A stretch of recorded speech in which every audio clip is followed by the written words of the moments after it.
There we go. You should be able to hear me now that I have the right mic selected.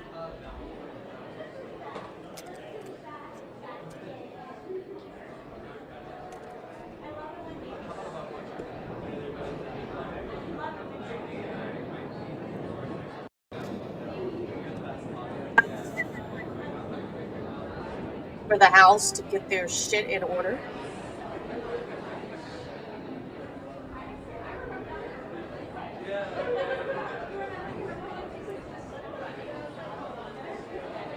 So,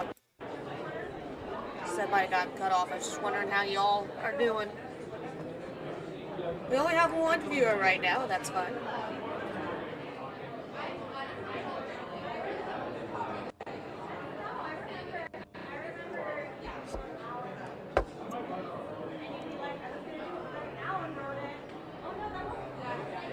So, but I wanted to be sure and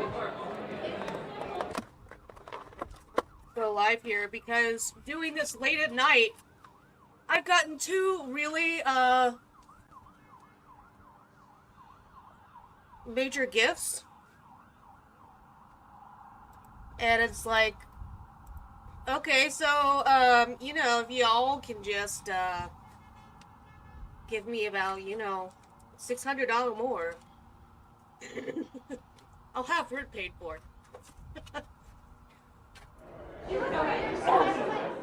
And the funny thing to me was that I was actually not trying to get donations. We were covering primarily the things going on in Gaza, and I didn't feel right putting up my Cash App and stuff.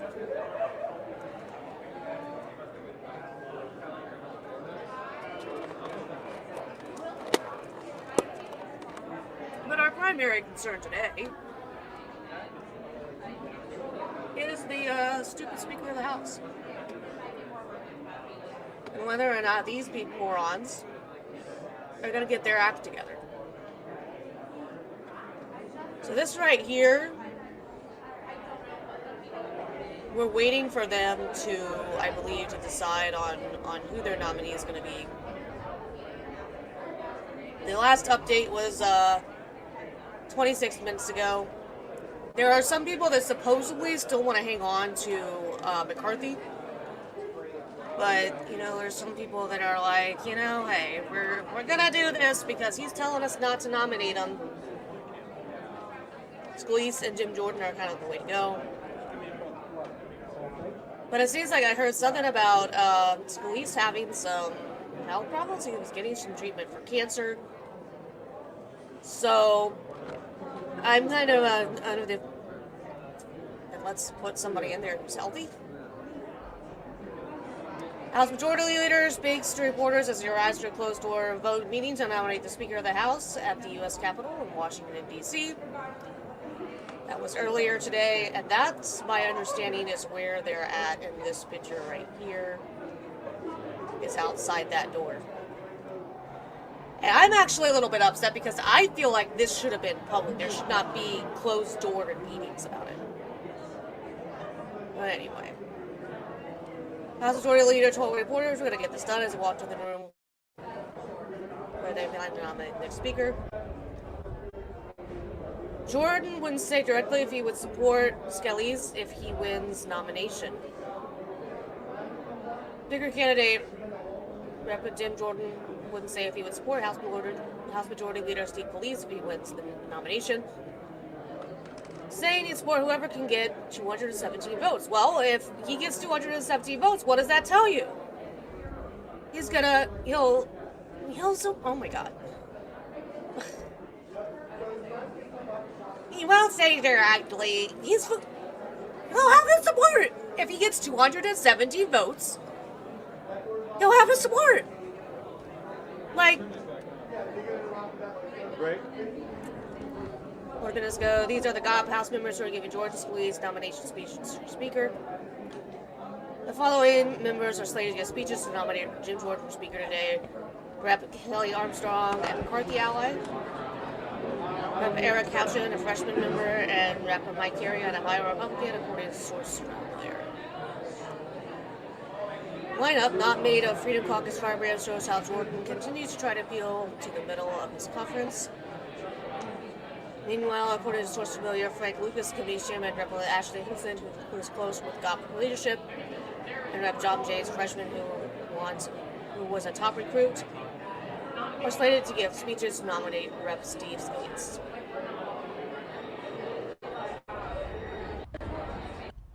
Kevin McCarthy seems to think that there's a good chance it gets resolved today.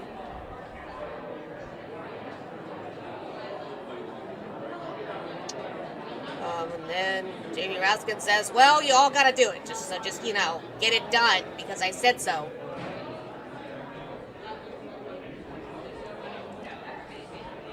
Democratic Rep. Jamie Raskin said the House Republicans need to figure out what they're going to do about filling the speaker vacancy today in light of the conflict in Israel. The House needs to have speakers. It's just a chance under the Republican mismanagement of the House of Representatives, and we're hopeful that they'll be able to have clarity about what they want to do today.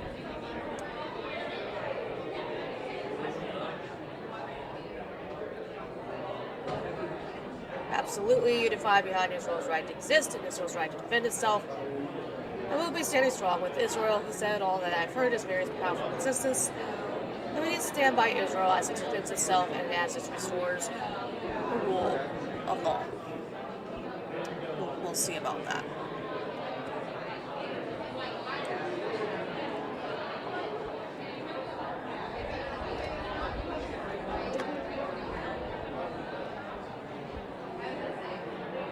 You know what?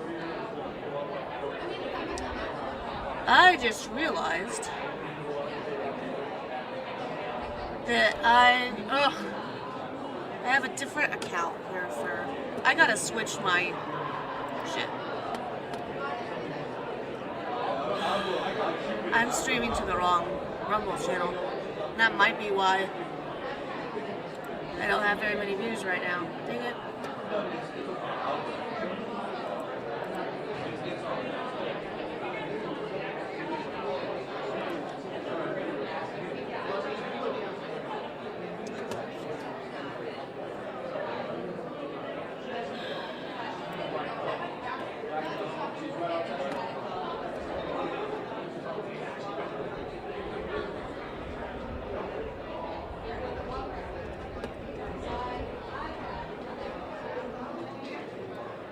Just a second to fix it.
Hello, lovelies on Rumble.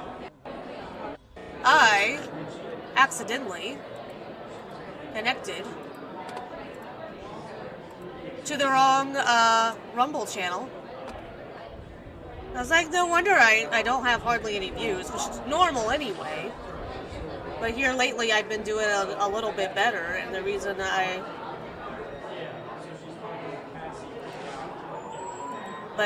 just wasn't even on the right channel because, you know, Rumble has like the whole, this whole thing that it does.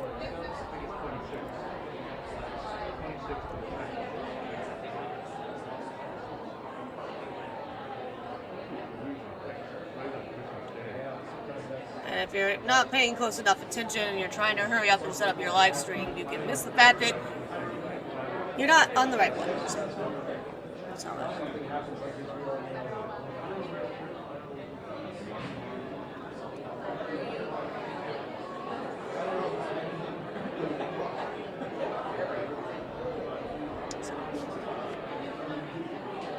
The last couple of days I had not had my Cash App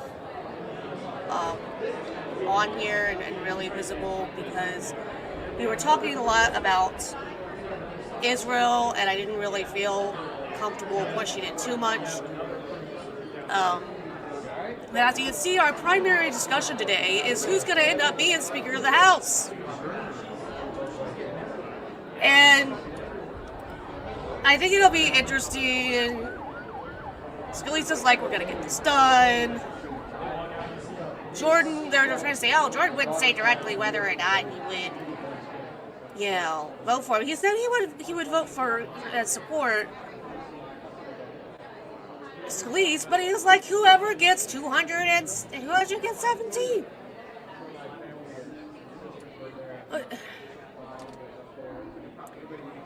And when it took 15 rounds to get enough votes the last time, why the hell they want to raise the threshold? I have no freaking clue. But that's what they want to do. So I'm like, okay. I guess more powers to you. But the general view seems to be that they will get this done today. But let me read what's being said on Twitter right now.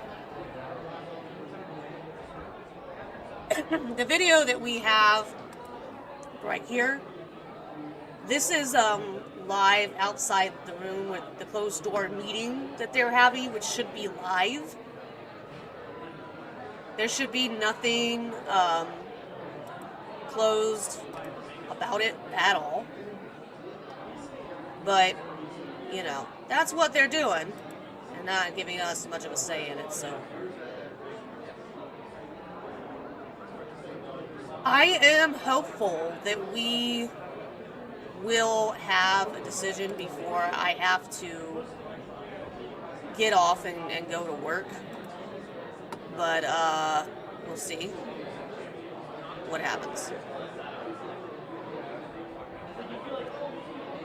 I think that that there's a real possibility that it could take longer than what anybody suspects. So.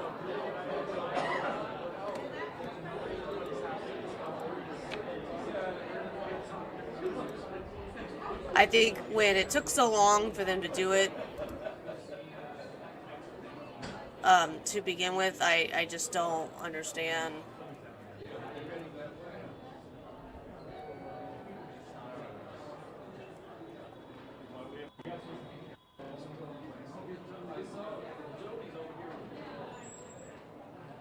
Why you would want to raise the threshold?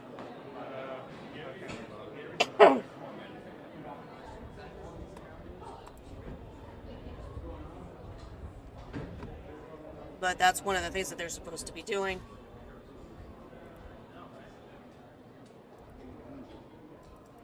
Meanwhile, on Twitter, let's see what the last thing that Matt Gaetz tweeted was.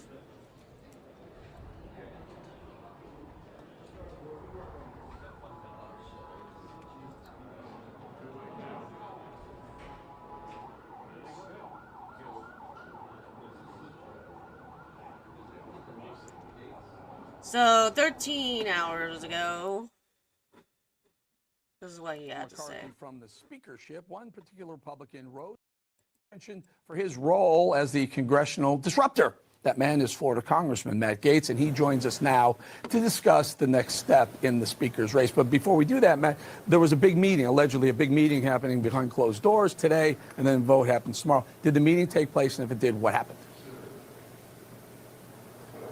We just concluded a candidate forum with Steve Scalise and Jim Jordan, the two men vying for Speaker. And I've got to tell you, Eric, I am excited about a new era of leadership here in the House of Representatives. Jim Jordan and Steve Scalise are both well known among our party's most dedicated activists. They are respected among our donors, and they will be trusted among the members of the House of Representatives who now must come together to resist the excesses of the Biden administration.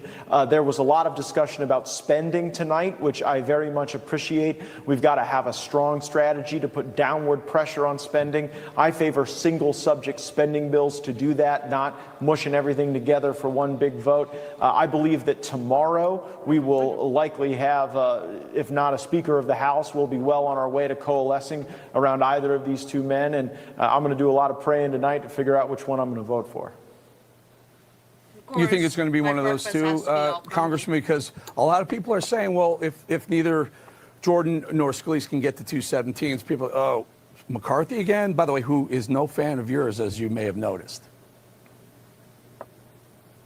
Yeah, I probably am off former Speaker McCarthy's Christmas card list, but I wouldn't count on a political comeback. The same math problem that resulted in Kevin McCarthy losing a procedural vote and then losing his speakership persists on the floor today. This is not a time to move backward. We want to move forward. And what was interesting tonight, if I can just bring the audience, into the room, both Scalise and Jordan offered really contrasting visions to that of Kevin McCarthy. Steve Scalise said time and again that we weren't doing enough to put the Democrats on the spot and to play offense. And Jim Jordan talked about a more robust strategy for oversight in pursuing the Biden crime family than we've seen to date. And so it seems as though the Republican conference is about to kick into high gear, and I'm really excited for that. I think we're going to do good things for the country, and we are the ones that a lot of Americans place their hope in. Right now, you've got a president that can't act, a Senate that won't act, and it's the House and the House alone that has to show vision and leadership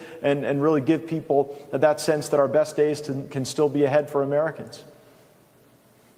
So just about a minute or so, Congressman, we don't expect another replay of what we saw in January where there's factions of holdouts and it got kind of messy, especially with what's going on with 14 Americans dead in Israel right now.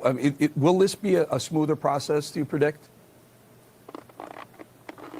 I do. I think that in a two-man race, there's a pretty high likelihood that one will be ahead, the other will be behind, and the person ahead will have a great deal of momentum going into the coming days and really the coming weeks, because government funding runs out in just tens of days, and we've got to have a way to put pressure on the Senate. We want to get our Border Patrol funded, our troops funded, but at the same time, we believe there are some agencies that deserve real deep vertical cuts based on the harm they've done to our fellow Americans. Very quick, you can't get Israel aid until you get a speaker. Is that right? Accurate? No, that's not true. So we have Israel essentially on a $3.8 billion auto pay. Marco Rubio, the former chairman of the Senate Intelligence Committee, put out a statement that the Biden administration is fully authorized to grant any request that we could even conceive Israel having at this stage of the game. There's a reason we've put decades into a qualitative military edge for Israel. They've got the capability to wipe out Hamas, and that appears to be precisely what they're doing. Very good. Well, it's the Palace Intrigue will begin tomorrow night, and we'll be here for all of it. Congressman Matt Gaetz, thank you for being here.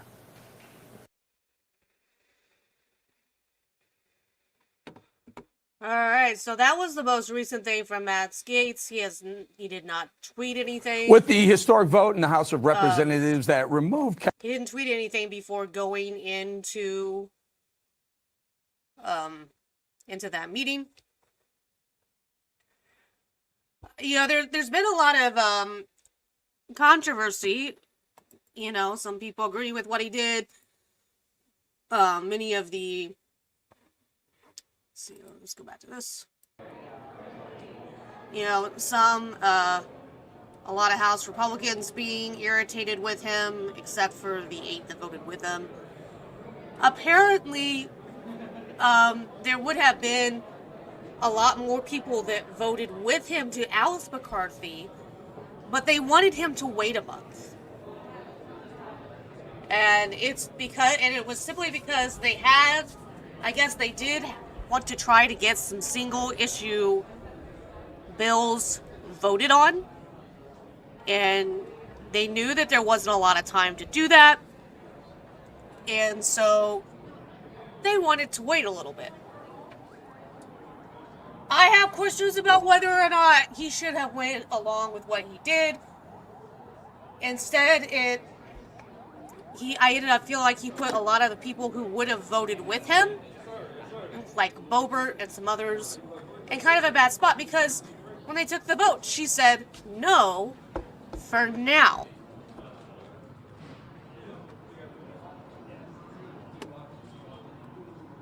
She was not against the idea of voting him out.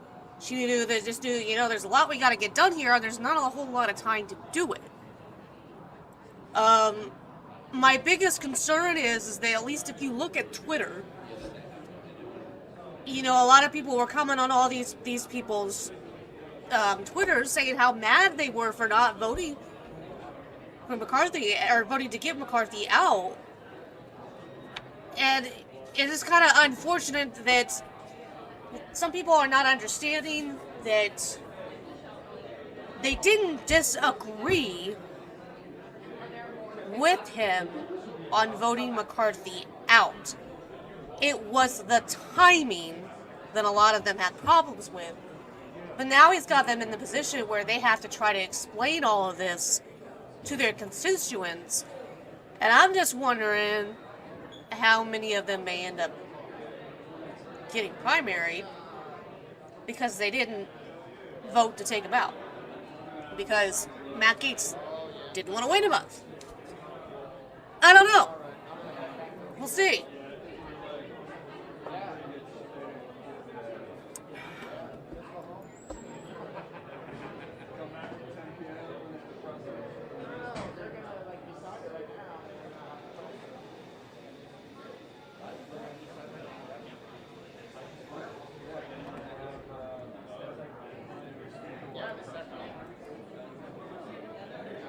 Let's see.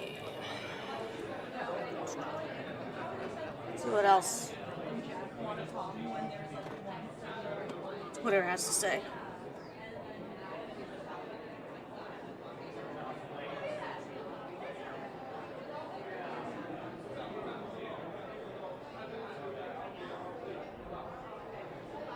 See if there's anything interesting here.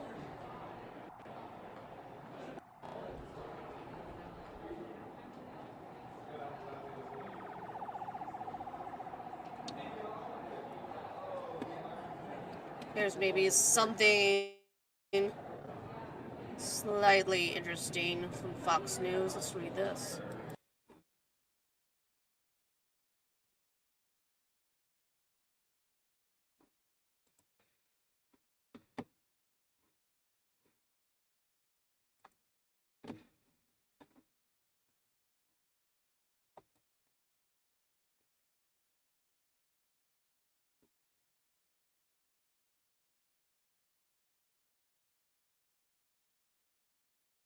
Democratic strategists are mounting pressure against 18 Republicans representing congressional districts won by President Biden in 2020 ahead of the vote for new House Speaker. House Majority Forward, Center for American Progress Action Fund, 2 top Democratic groups, released a memo Wednesday saying that those 18 Republicans have the opportunity to demand that the next House Speaker commit to working with Democrats to pass government funding measures following Rep. Kevin McCarthy's ouster from the position. It seems to suggest that whoever they vote for as the new speaker will have election implications come 2024. These 18 Republicans face a clear choice: put the country first by working in a bipartisan fashion, as the Senate is doing, to prevent a painful government shutdown, or continue to march in lockstep with MAGA extremists.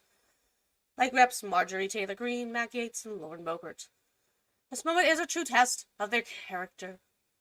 Memo penned by CAP Action President Navin Nayak and House Majority Floor President Mike Smith says. Gaetz led the fight to remove McCarthy from the speakership for working with Democrats to pass a resolution preventing a government shutdown for at least another 45 days. Republicans and all Democrats voted supported McCarthy's ouster this week, though Greene and Boebert did not support removing McCarthy as Speaker, but did demand steep spending cuts and policy provisions that were rejected by Democrats before the 45-day resolution was cleared. House Judiciary Committee Chairman Jim Jordan and House Majority Leader Steve Scalise are the two declared candidates for the new Speaker. With the denial of the effort, the only path to keep the government open is a bipartisan approach. These 18 Republicans will face the same test that other Republicans have faced when staring down the extremism of MAGA. Dun dun dun dun. Put your party first by leaving the extremists in charge, or put your party first by leaving the extremists in charge, or put your country first. The memo obtained by the Hill says, as early as today, we will know which choice they make. Either way, their political fate will be sealed.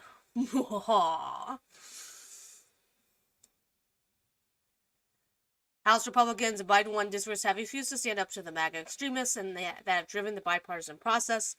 In fact, 17 of the 18 voted for all 4 of the party's appropriation bills to pass the House, according to the memo, which says the bills were filled with extreme policies and far-right culture war wish list items. Okay. Finally, all 18 of these Republicans supported a continuing resolution that would slash many federal investments by 30%, gutting programs working families depend on, like the administration of Social Security, affordable housing, and home heating assistance.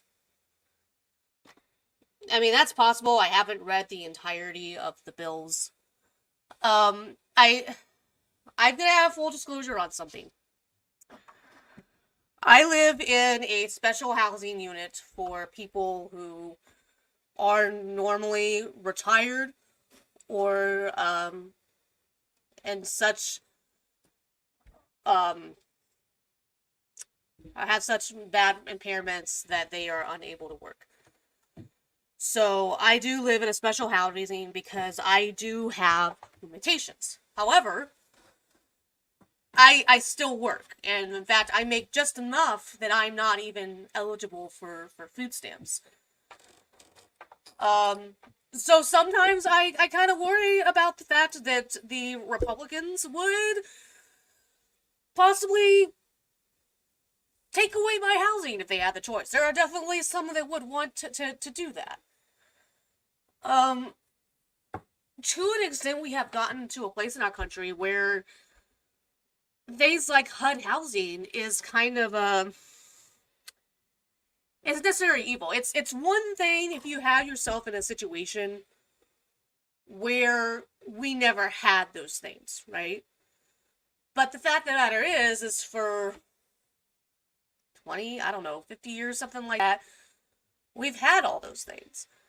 And so if you just get yourself in a situation where you start ripping that out from underneath people, I mean, you're gonna have a problem. You're gonna have people that don't deserve to be homeless, like me, who could possibly end up homeless. But I'm not in the situation that I am in because I refuse to work. I have limitations, emotionally, mentally, physically, on the kind of job that I can get, and I normally would not be able to afford to pay for an apartment. I just don't make enough money.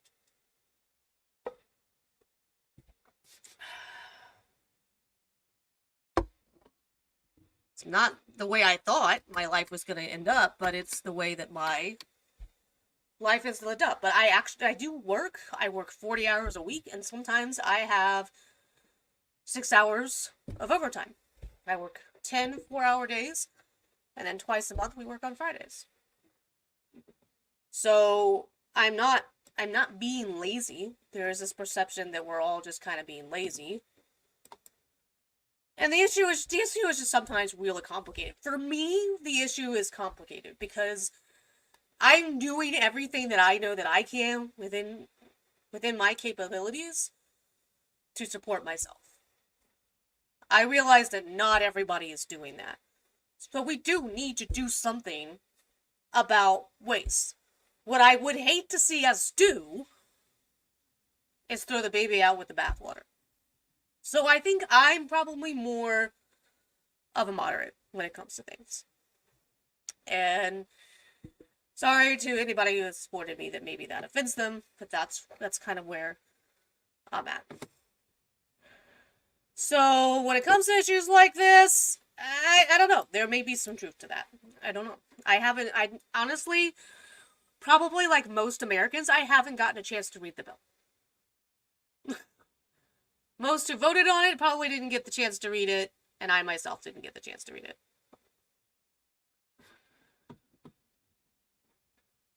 But I am happy to hear all the reasons that I am wrong. I won't even argue with you. But your comment will appear on screen. The Speaker vote could take place as early as Wednesday afternoon. The House Republican Conference will hold its internal election to select a nominee for Speaker of the House by Wednesday. It's possible this meeting with the GOP conference could also vote on internal rules changes ahead of Speaker vote. Most notably, the conference may vote to raise the threshold for the internal Speaker nominee from a simple majority of Republicans to a number high enough to win a Speaker election on the House floor with a majority of the chamber. Currently, that number is 217. That's kind of the one thing that I don't think that they should do, but, you know, nobody asked me, so.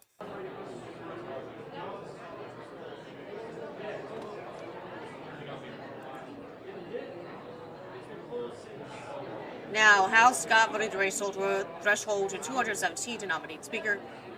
House Republicans are now voting to kill the rule change to raise the voting threshold to 270 votes to nominate the Speaker candidate, according to members. It is currently set to at 111. If the rule is changed, is killed, then they will move to the secret ballot election for Reps Scalise and Jordan. If the rule change is adopted, it could be a very long day to get to 270 votes. That's my concern. I don't want it to turn into a really long day. I'm like, can we just do this already?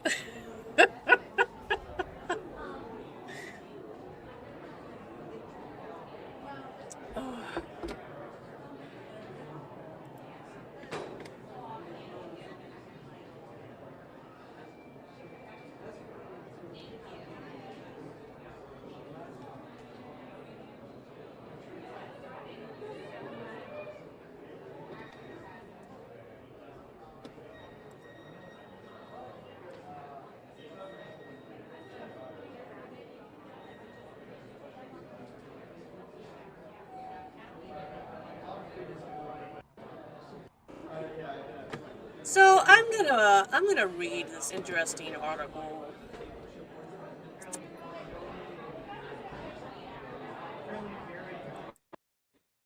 This is something that I'm in Ohio, and I really don't know what the truth of this situation is. Former Ohio State University wrestler says Jim Jordan betrayed them and shouldn't be House Speaker. Do you really want a guy that got a job who chose not to stand up for his guys? Do you really want a guy in that job who chose not to stand up for his guys, said one former wrestler who attended OSU when Jordan was assistant coach. For the Ohio State University wrestlers who have accused Representative Jim Jordan of failing to protect them from sexual predator when he was the team's assistant coach in the 1980s and 90s, said Tuesday he has no business being the next Speaker of the House.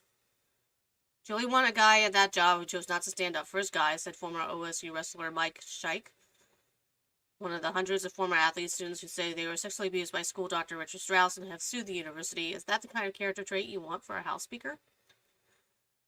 The wrestler's decision to weigh in adds a new dimension to the Speaker's race, bringing in controversial supporter Jordan Spass that continues to hang over the Ohio Republican and staunch ally of former President Donald Trump. So far, the LSU affair has received much focus. One GOP congressman recently said she wasn't even aware of the allegations, but it could continue to follow Jordan.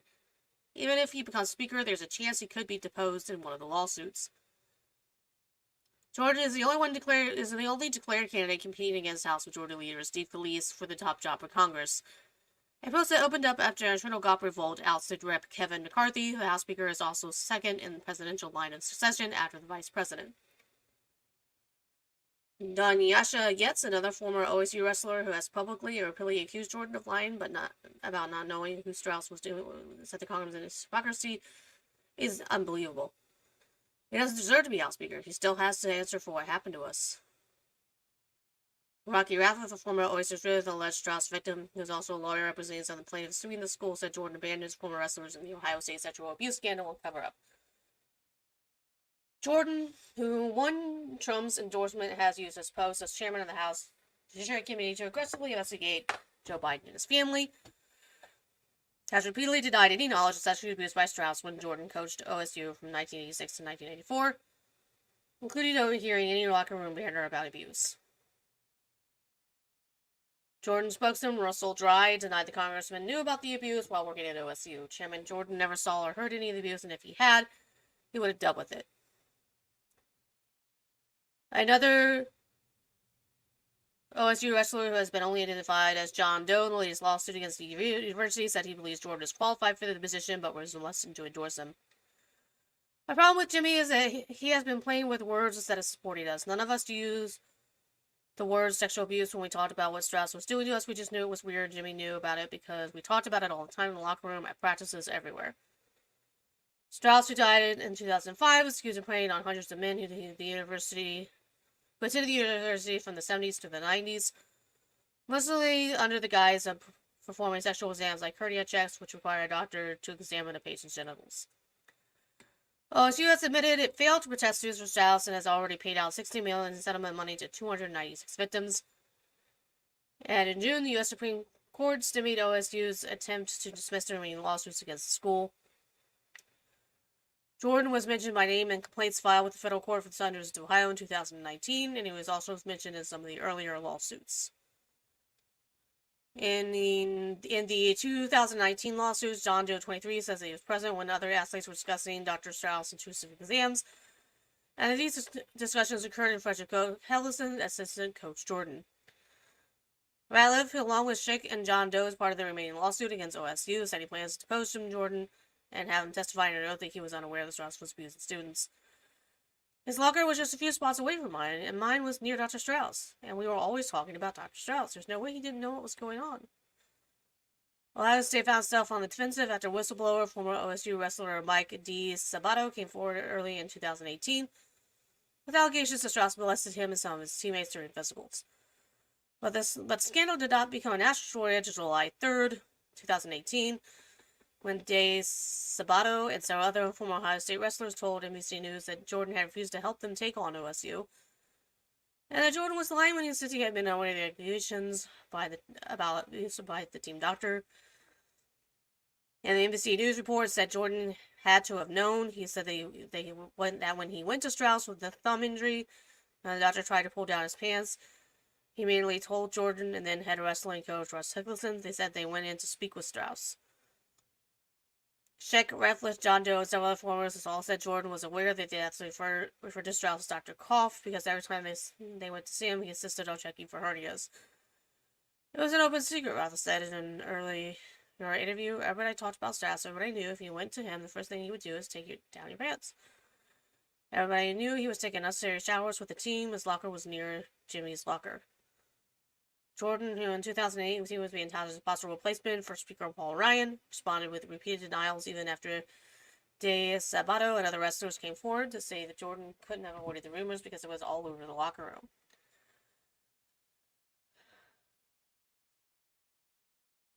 Sheck said he is Republican and that before the scandal erupted, Jordan was somebody I revered, somebody I looked up to. He put himself in this position if early on he jumped in on our side and validated what we were saying, what everybody knew about what Strauss was doing to us, then this wouldn't be happening. But he decided early on, for reasons I still don't understand, that he was going to deny knowing anything about this. Now he's got no choice but to stick to the story. He had no idea what Dr. Strauss was doing, even though it's a lie. So, I don't know. It's interesting. I don't know really what to think about that, to be honest with you. And does it have anything to do with whether or not we can trust him to do the job as Speaker?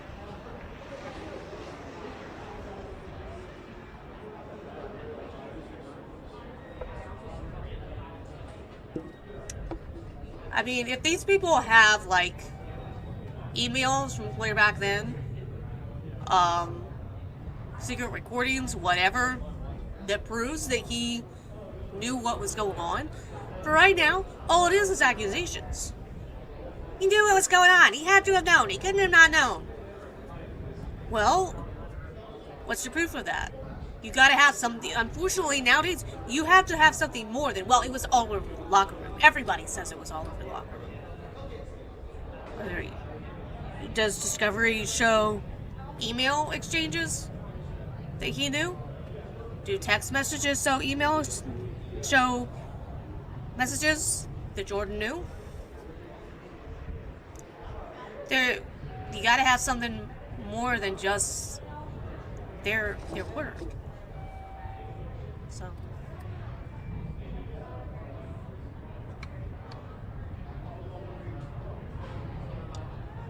that's, I don't know the way it works. You gotta validate what it is that you're saying.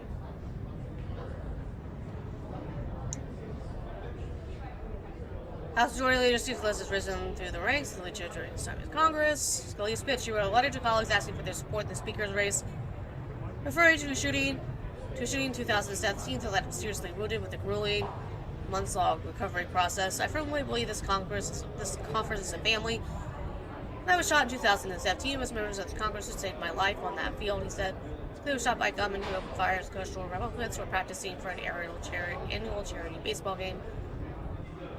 I love this country, and I believe that we were sitting here to come together and solve the immense challenges we face. As I face new challenges, I feel more strongly about that today. So he was elected in 2018.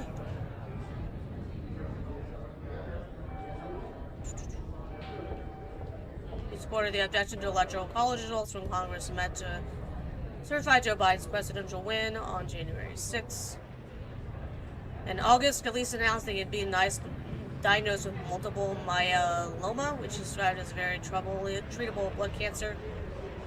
In September, Scalise told reporters that in response to treatment, his cancer has dropped dramatically. Okay. Criticism in 2014. Scalise faced intense blowback for having given a speech in 2002 to White House supremacist group founded by former Ku Klux Klan wizard David Duke. Scalise apologized and said in a statement that speaking to the group was a mistake and regret, and I badly opposed the device of racial or religious views groups like these hold. Well, that's not good. That's not good. I wish you hadn't have done that. If you've been in Congress for more than a year, you're gonna have something that people can come back and say, shouldn't have done that, shouldn't have done this, blah blah blah. You're evil. How dare you?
Alright, there's nothing much yet to report on the speakership. So let's find out what's going on in Israel. 9 UN agency staffers killed in airstrike on Gaza, the religious relief group says.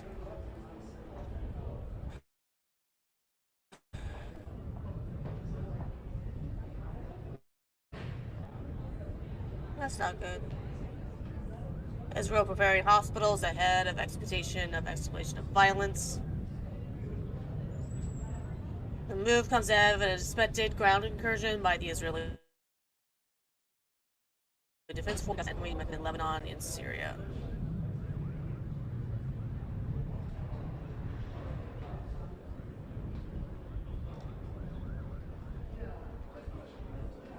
There's been protests around the world.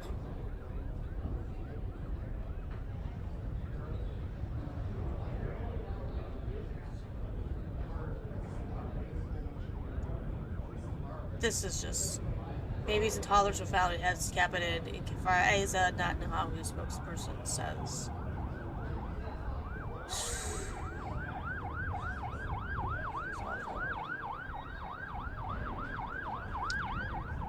Babies and toddlers were found with heads decapitated in southern Israel after Hamas attacks in the kibbutz over the weekend.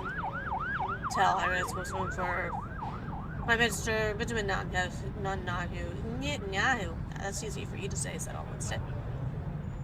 Heinrich's comments come after the Israel Defense Forces told CNN that Hamas militants carried out a massacre in which women, children, toddlers, and elderly people were brutally butchered in an ISIS way of action. Hamas on Wednesday denies false media reports about attacking children during its attacks on Israel. Palestinian Islamic Resistance Movement, Hamas has strongly dismissed the false claims reported by some Western media outlets, such as Palestinian freedom fighters killing children and targeting civilians.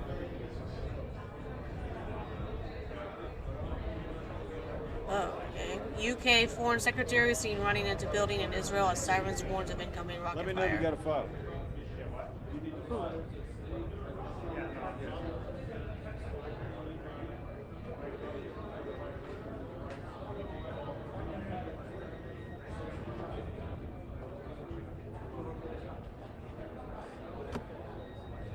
Well, I hope he's okay.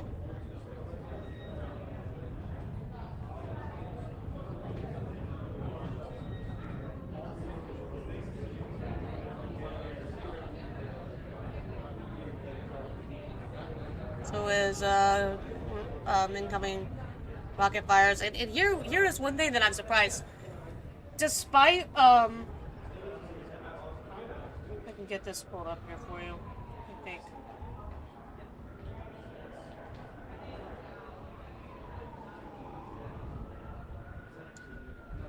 Despite the attempts to make sure that Hamas cannot fire any more rockets. Excuse me.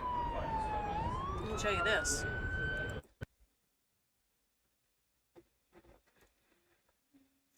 This is the alerts right now for just today. Yesterday they were at 264. Today they're at 198. Right now, what time is it in Israel?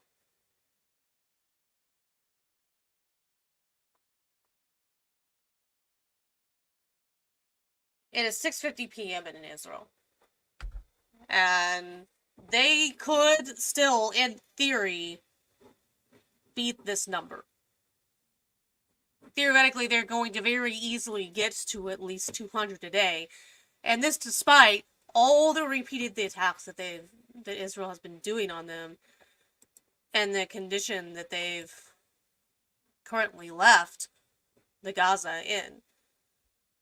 There's a lot of places in Gaza that is just in ruins. And yet they are still managing to let off rockets. It's kind of wild. I'm like, how do they keep managing to do that. It's insane.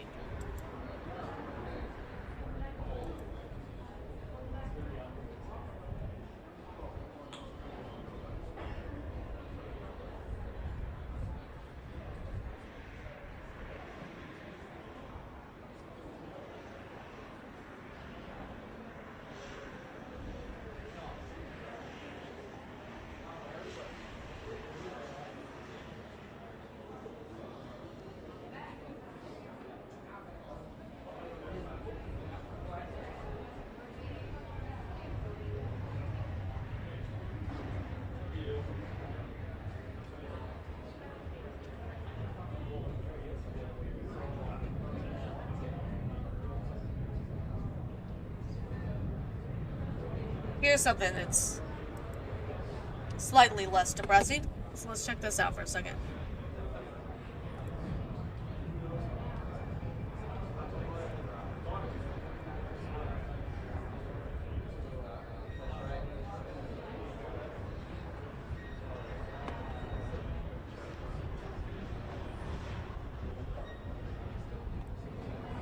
Uh-oh, I'm getting some weird error here.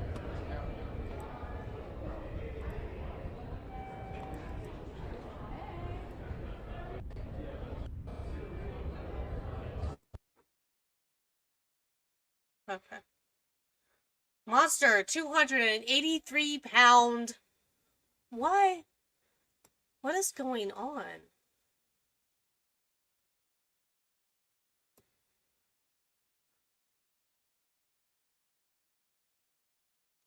Look at how big this fish is.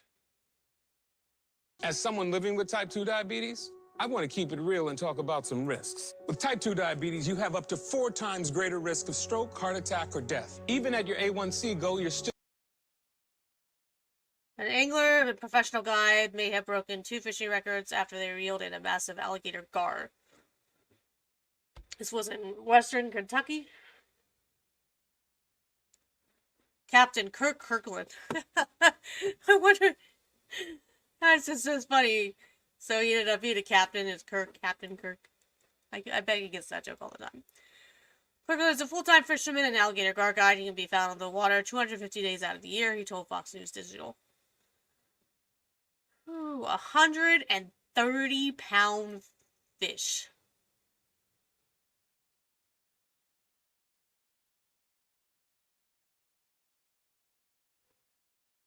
Wow.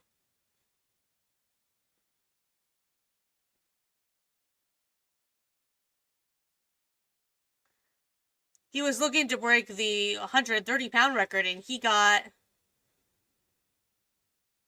283 pounds. Wow. The Western Clearers have 2 reels with cut bait. He placed them in the rod, held up before flipping the bait runners. Then all that was left to do was wait for a pull. The anglers successfully reeled in 2 gars after setting up, but things started to slow down before they caught their record-breaking treasure.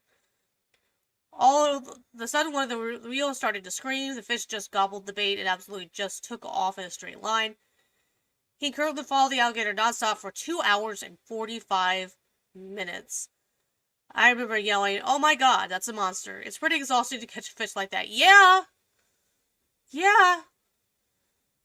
Both men knew they were doing something large, but it wasn't until the 2-hour and 20-minute mark that they realized just how massive it really was.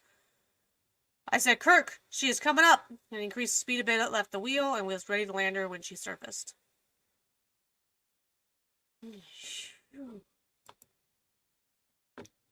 Let's pull that up here.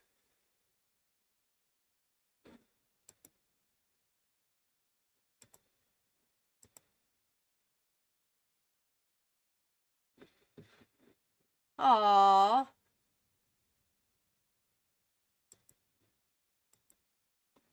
They released her. Aww.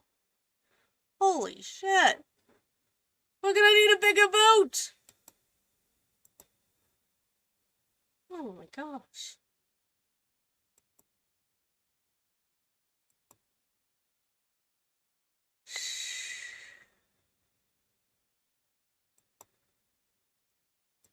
Wow.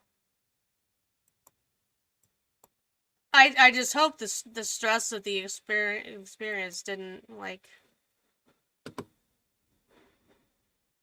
kill her.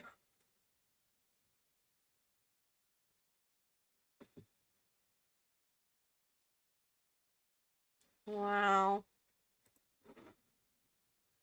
That's crazy. So that's some slightly less depressing news for you.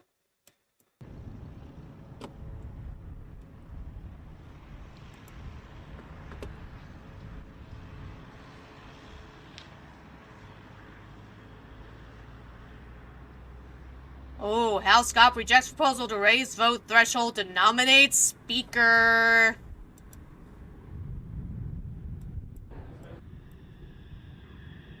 Okay, so that alignment was ended.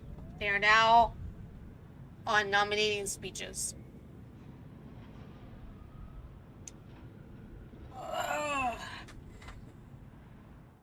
Somehow they're saying the proposal that was aimed at preventing fight, but I'm not so sure it was, because if nobody could get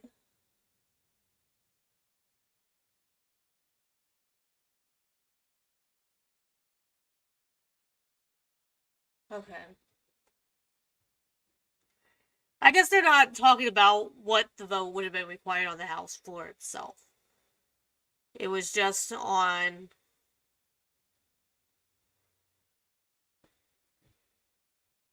the nominating process that they were doing behind closed doors. But I don't know. I don't know if that would have ended up mattering or not. So I gotta find some new videos to share.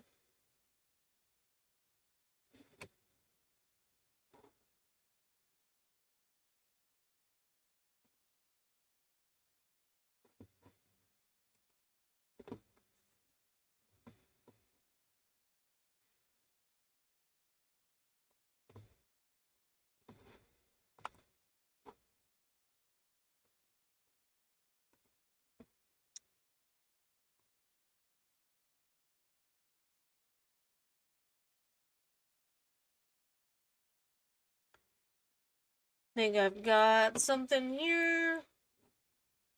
Let me see.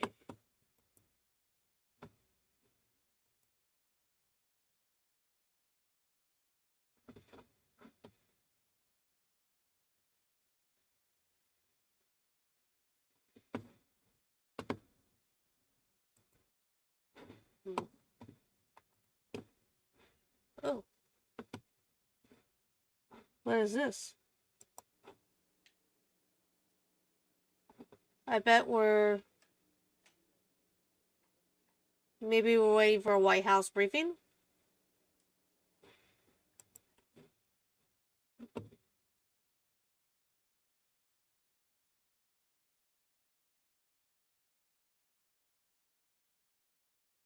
It's hard to say because they've given the only thing they're saying is live explosions in Gaza as Israel prepares for ground offensives against Hamas. I don't know. There's just some people sitting in a chairs here, Fox. Not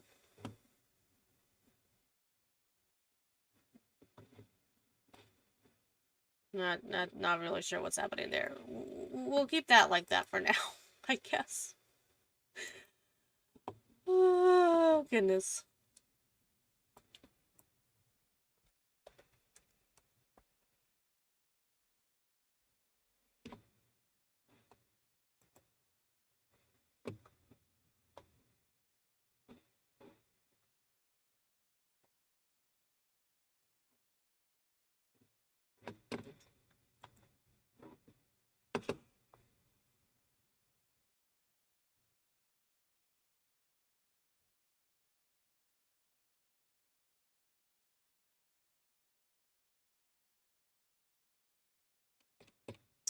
Oh, I know one thing that we can do. Let's see what C-SPAN is saying that their broadcast schedule is supposed to be.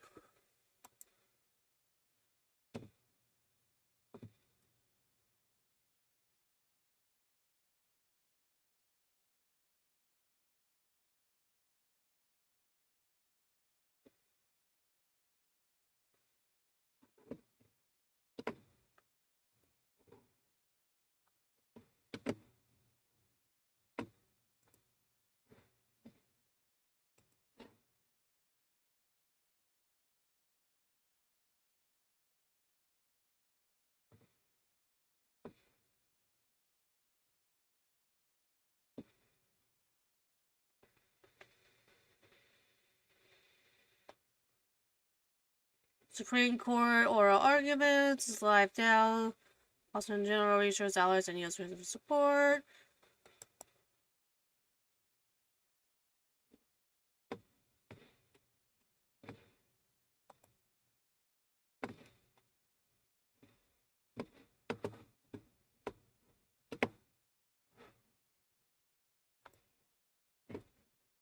Abilities at helping our allies abroad and meeting the needs of our nation. Let's take this from the beginning. Congressional action to support Israel in their time of need. Leader Hakeem Jeffries has Got this offered as an loud as I enlightened can. vision for a bipartisan governing coalition to pull the House back from the brink. We can pass meaningful legislation that meets the needs of the American people by lowering costs, creating jobs, and building safer communities while fulfilling our responsibilities at helping our allies abroad and meeting the needs of our national security. That's what leaders do. And that's exactly why the House Democratic Caucus unanimously voted to nominate Hakeem Jeffries for Speaker of the House yesterday. Now I'd like to introduce Vice Chair Ted Lieu. Thank you, Chairman Aguilar. I strongly condemn the brutal invasion by Hamas of Israel and the barbaric acts committed against Israelis, American citizens, and citizens of other nations. There are no words strong enough in the English language to describe the unspeakable evil perpetrated by Hamas.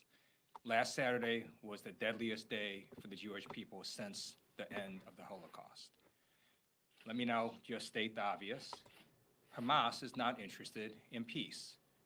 Hamas is a genocidal, homicidal, religiously fanatical terrorist organization. It has two goals: to slaughter Jews and to annihilate the state of Israel. Its founding charter tells its members to kill Jews and to destroy Israel. Hamas beheads babies, murders the elderly, and wipes out entire families. The world has seen the menu of evil that Hamas uses to inflict maximum terror and maximum suffering. There can be no path towards peace until Hamas is dismantled. Israel not only has a right to defend itself, Israel has a right to make sure these atrocities never, ever happen again. The American people have stood with Israel and will continue to stand with Israel for as long as it takes to dismantle and destroy Hamas. And now it's my great pleasure to introduce one of the smartest people I know in foreign affairs, the ranking member of the House Foreign Affairs Committee, Greg Meeks. Thank you, Mr. Vice Chair, Mr. Chair. First, let me just say that after receiving the confirmation of the killing and beheading of children, toddlers, infants, it shows that when you talk about Hamas, they are really ISIS. The same kind of killing, horrendous, inhumane actions. This attack is truly unprecedented. When you consider the size of Israel's population, proportionally, it would be like 30,000 people dying in my home city of New York on 9/11. The dead are women, children, the elderly, Holocaust survivors, civilians, soldiers, and now confirmed babies were beheaded. Women were raped, people shot, stabbed, and blown up with grenades. One thing that every human being on this planet must acknowledge is that Hamas exists for one reason, and one reason only: to destroy Israel. You can't have peace in a region if someone's existence is to say that you can't exist. You should not exist. We were moving and continue to move, to use diplomacy, to try to get other states. This is why the Abraham Accords are so important. Because for the first time, you're getting other nations to say Israel has the right to exist, and we're going to figure out how to work together. That's never Hamas. I believe Hamas has seen this coming and know that their existence would be wiped out, and they caused this thinking that they can destroy Israel. That's not going to happen. Second, I want to acknowledge that there are innocent Palestinians in both Gaza and the West Bank that hope to just live normal and free lives. They want nothing to do with Hamas. Hamas is their enemy too, because what the cowardly people of Hamas does is use them as human shields to try to hide the weapons, the strategy, and the things that they are doing. So I just want to make sure that we cannot lose sight of this, and we must keep these Palestinian people and their safety and livelihoods in mind as we crush Hamas. And finally, one of my deepest concerns is that there's a chance that this war can expand beyond its current scope. And I know that our administration and our allies are working around the clock to send messages and warnings to Iran and Hezbollah to stay out. I hope also that until we know more, we are all cautious about how we speak about Iran's role in public. We don't want a widening conflict. We are living in a very dangerous time. We want to get the facts, and we want to act accordingly, staying by our true values. Call. And we came out with a joint statement.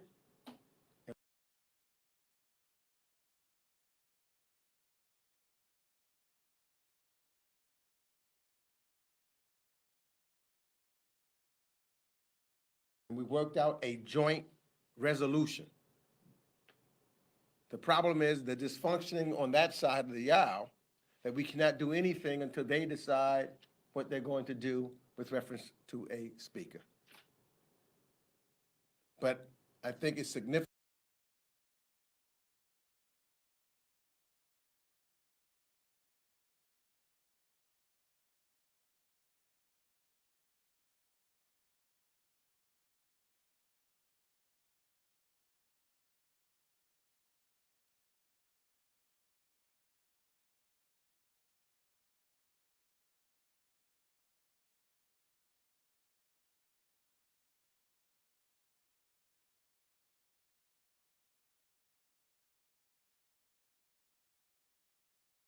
Shocking and horrifying time for our democratic ally Israel and for the American Jewish community. None of us could have imagined the horrific barbarism of the Hamas terrorists who invaded a sovereign nation, a democracy, and literally went door to door, slaughtering families in their homes, beheading babies, committing a massacre of young people at an outdoor concert, taking civilians hostage, babies, the elderly, all ages in between. Now they have stated that they will execute these hostages one by one on video and share these gruesome videos with the world. I want to thank President Biden for his strong statement yesterday and his unequivocal support of Israel. We in the U.S. Congress will do everything in our power to stand with Israel and make sure they have everything they need to win this war against the Hamas terrorists. And let me remind the press that this is not a time for false moral equivalencies. Hamas terrorists are just that. They are not militants. They are not freedom fighters. They are terrorists, just as ISIS fighters and Al-Qaeda fighters are terrorists. Hamas terrorizes and misuses its own people, the people it is supposed to govern in Gaza. And we have seen the true face of Hamas, their horrific acts toward everyday people,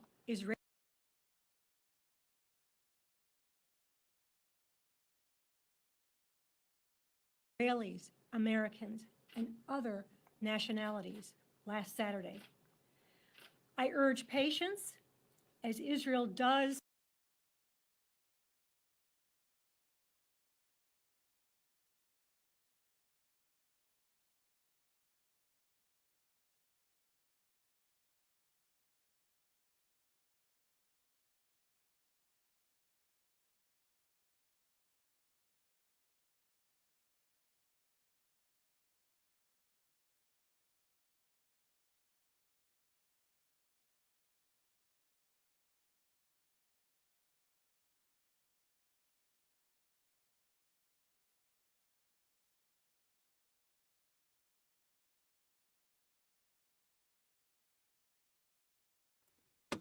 And I've been muted this entire time. So, my bad. Okay. I'd gone back to get something to drink and I forgot to unmute myself. So, let's try that again. Wasn't even sharing the right tab. Okay, we are professionals here. So, I'm seeing what I can find, Lisa Lady. As I was trying to share and had myself muted. IDS series reporting regarding suspected infiltration from Lebanon into Israel airspace. A report was received regarding a suspected infiltration from Lebanon. It provides no further details. Not clear whether it was balloons, aircraft gliders. They allow you to drop links into this chat, Lisa Lady. So if you have anything about specifics on that, like I said, professionals here. I am more than happy to pull that up and see what is being said.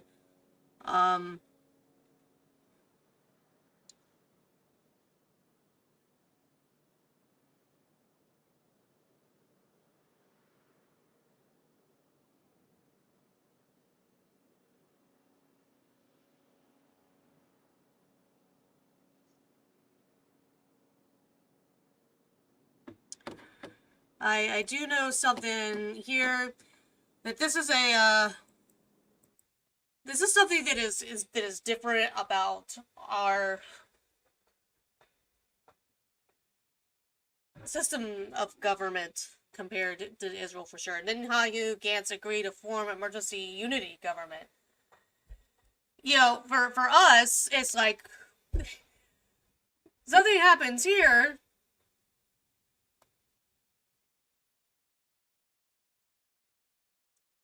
We just have a wartime government, right? No, they have some sort of special emergency unity government that they form. But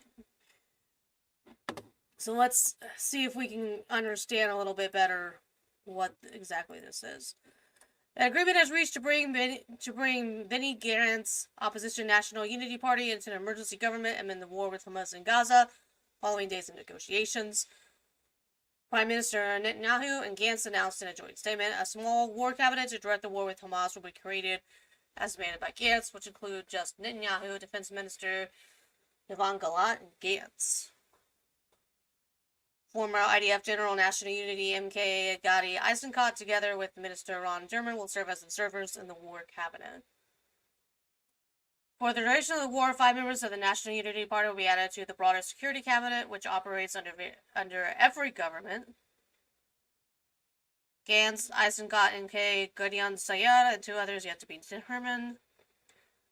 A position in the war cabinet has been left open for opposition leader Yair Lapid, who has refused to join the government if the far-right religious Zionism and Atzam Yehudit parties remain in it. No legislation in Knesset or government resolutions will be advanced during the war that are not related to managing the war, it was agreed.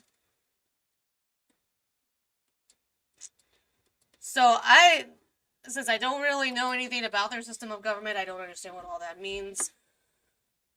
But I guess apparently that's really important.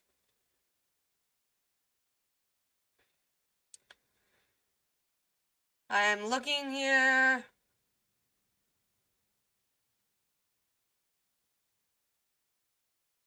To see if there's anything more. Again, Lisa, lady, if you have a link to anything specific about that, I'm more than happy to pull it up. But as of right now, even in the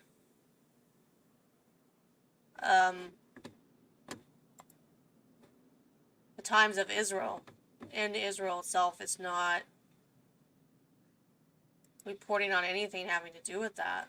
So I don't know. I don't really know what to tell you. From what I gather, 20 armed Hezbollah is in Israel airspace. I'm looking for more info. Well, I mean, I have to have a specific article to share. So feel free to drop a link if you have it. I'm gonna look on Twitter, search for Hezbollah.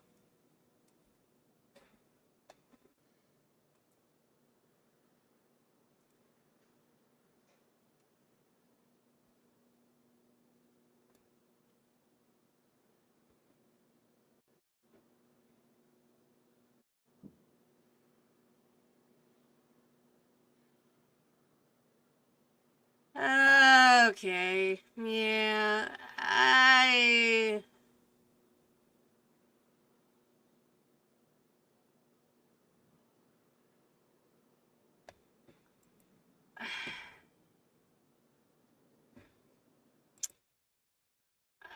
don't know who. I'm hearing this from the American Center for Law and Justice.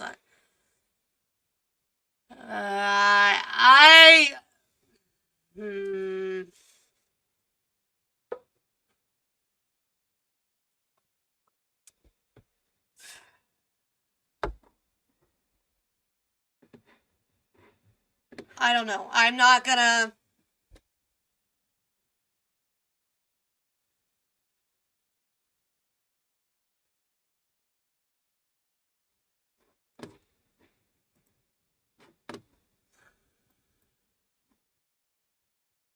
We are seeing this right here keeps track of all the rocket alerts in Israel. This right here.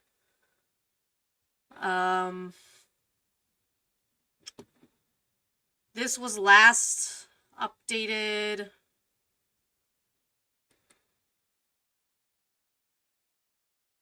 This was from like this Ashad Asuda Hospital. That was from like an hour ago. So, Lisa lady, I don't know where they're getting their info from, but I can't confirm or deny any of that at this point. I love the American Center for Law and Justice, but they may or may not know what they're talking about. I'm sorry.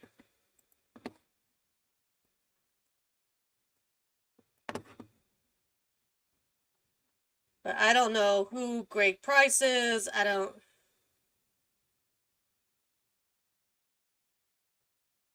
Communications director for the SFC network.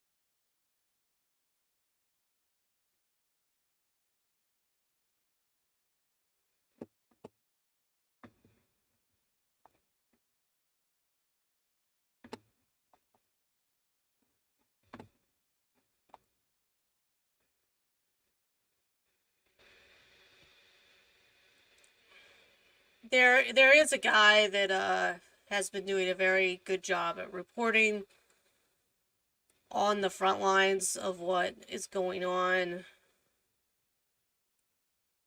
He's with Fox News, but he's been embedded there and he's been doing a great job. I was getting his tweets. See if I can find him. Because I can tell you right now, if he can say for sure that that is happening, he will post it.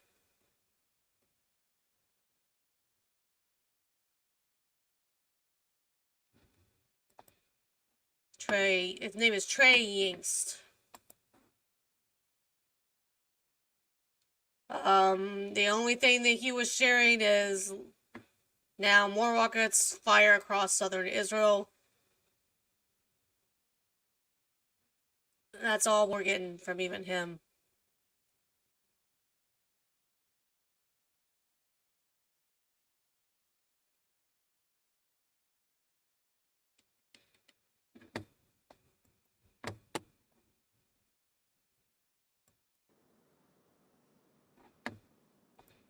And as of right now, I have no reason to believe that there is presently an ongoing massive rocket attack or drone attack. I have nothing to verify that. So I definitely hope that that's, I am hoping that you're wrong, but I'm gonna have to wait and see.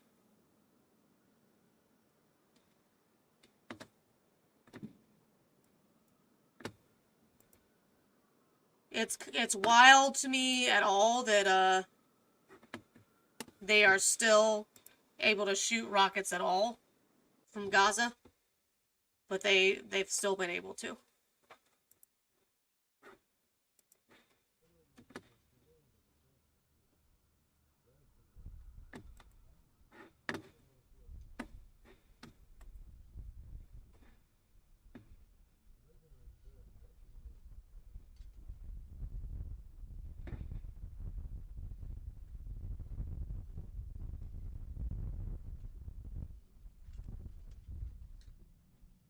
All right, this is something that I was definitely concerned about.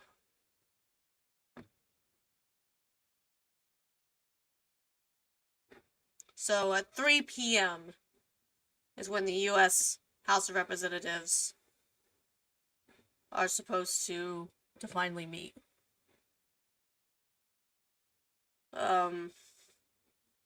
They're saying it's 15 minutes. I don't know why this is probably gonna last a lot longer than 15 minutes. So, yeah. But I figured that by the time that they did it,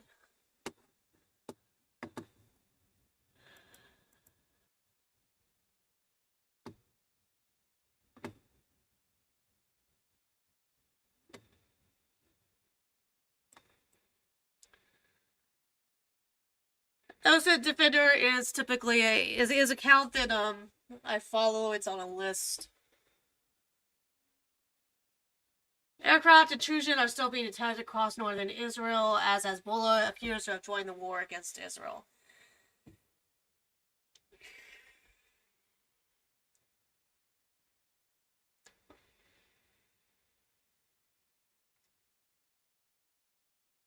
I don't know. I'm not prepared to say yes.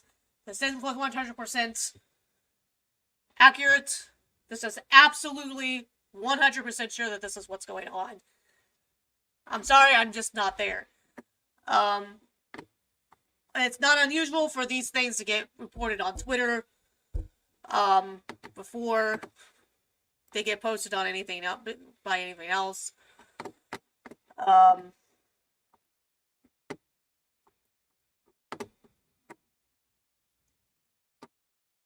But it is possible that is accurate. I'm just gonna wait and see. Oh, finally they've updated some shit here. Okay. So apparently there was a delay in that getting updated. Holy shit.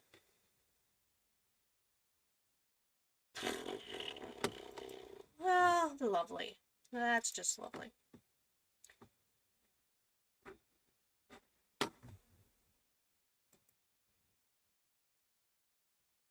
You weren't real time rockets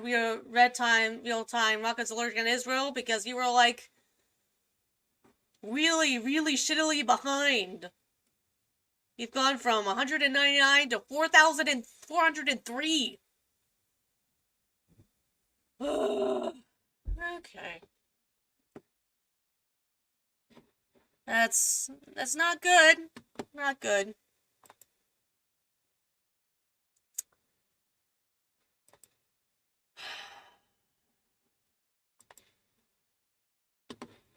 Let me go to the link that you shared, this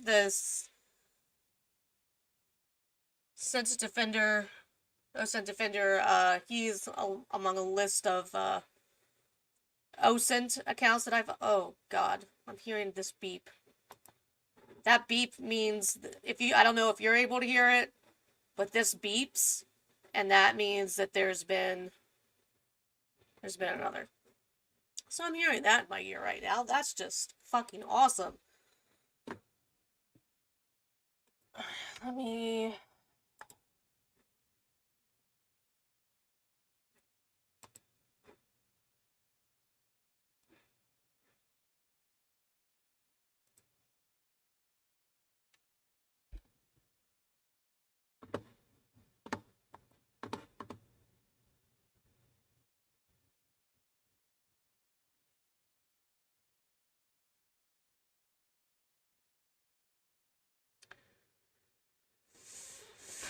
Okay. So this is also from OSINT Defender.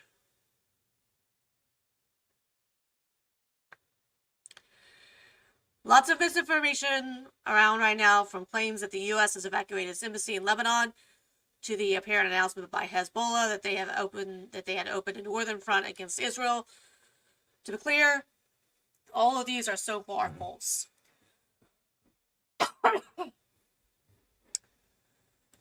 So, let's see. Let's translate this. This is from the Israeli Air Force. Further to reports of airspace intrusion in Lebanese territory into Israel, so far no crashes have been detected in Israel territory. No casualties have been reported. IDF forces are scanning the area from the ground, from the air. More details below. You must continue to obey the instructions of the Home Front Command and act accordingly. In addition, following this report of alert that was activated in the Carmel Beach area, a rocket launch from the Gaza Strip was detected. No interceptors were launched according to policy.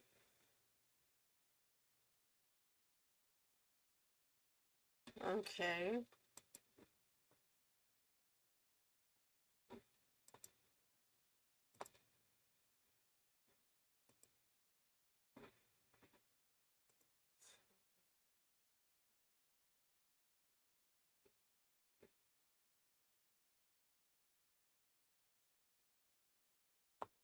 I don't know. I don't know what to tell you, Lacey lady.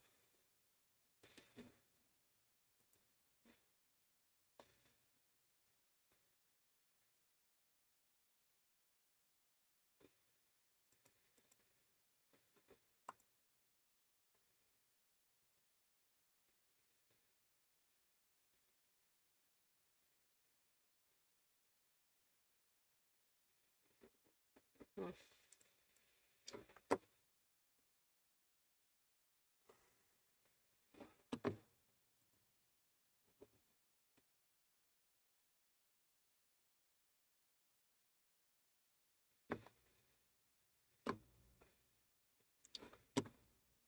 Oh, Benny Johnson.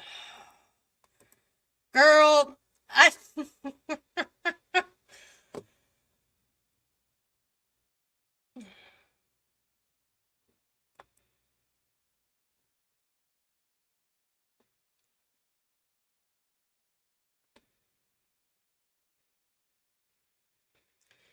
Oh yeah, when the sirens go off, yeah.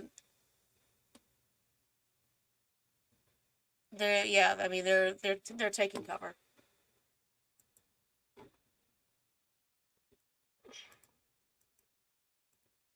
We can't see really much on any of the live cameras.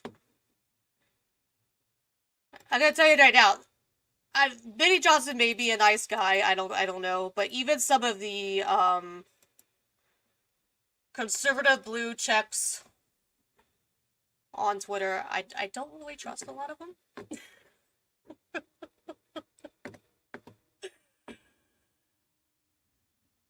Yeah, I'm kind of these weird Republicans that I voted Trump twice, but yet some of these people I want to slap them upside the head sometimes.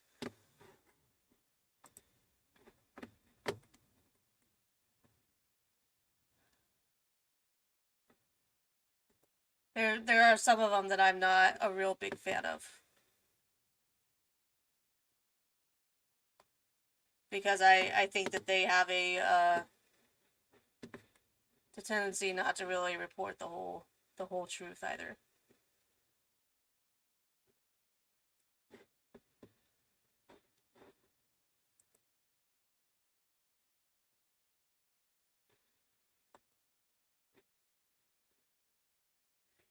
Yeah, there's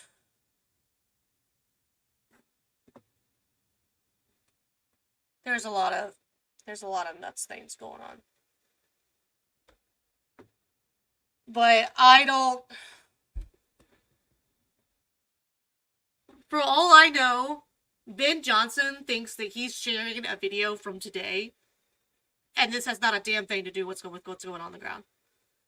So when you keep things like this, keep that in mind, just even when it's people like Benny Johnson. He may thinks he knows what it is that he's sharing, but he's not worrying about whether or not it's accurate, as he knows it's gonna get views, it's gonna get clicks. Sometimes these people they don't vet things very well before they post them.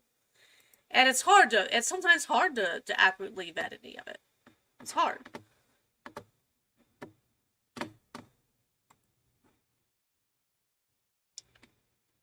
But let's see, there's an update here.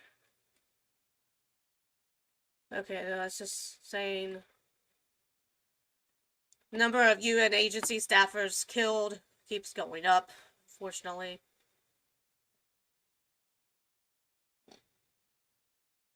Excuse me. Kind of burped. I get it. I don't care too much about Benny.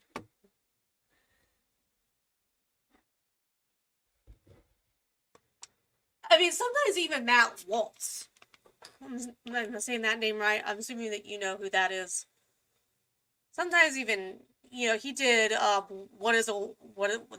documentary, What is a Woman, which I loved. I thought it was great. But there are sometimes he posts things and I'm just like, dude. like when he wants to, like, there was this whole thing that a woman posted on TikTok that he was critical of, and I didn't necessarily 100% agree with his take on that. But, you know, it is what it is.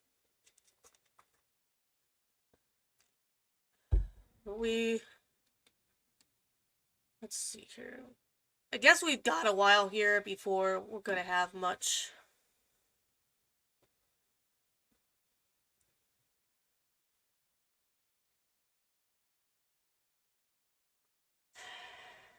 To report. I'm going to tell you right now. It's going to be 3 o'clock apparently before the House meets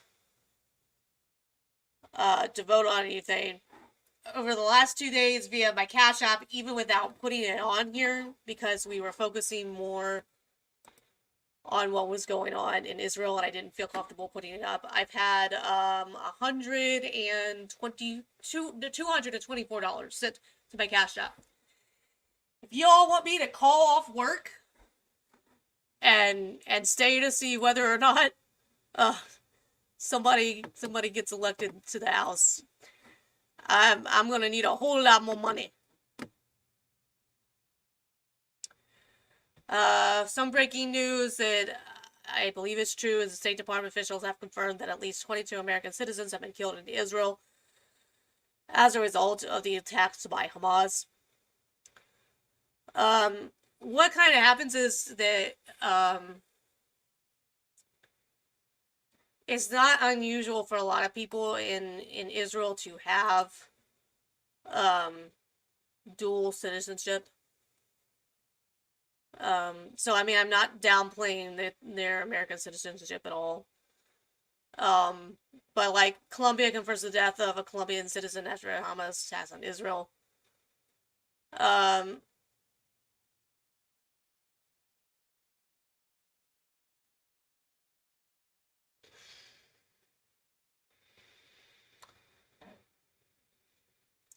Some of them could have been tourists, but it's possible that a lot of them were Israelis living in other countries and they were there for the holiday weekend. And unfortunately, you know, they got caught up in it. So, but I just trying to kind of bring some context and clarity to why it's inevitable that you're gonna see some people who are U.S. citizens that get caught in these type of things. It's just so sad. Do we have an update? No, we're still just voting.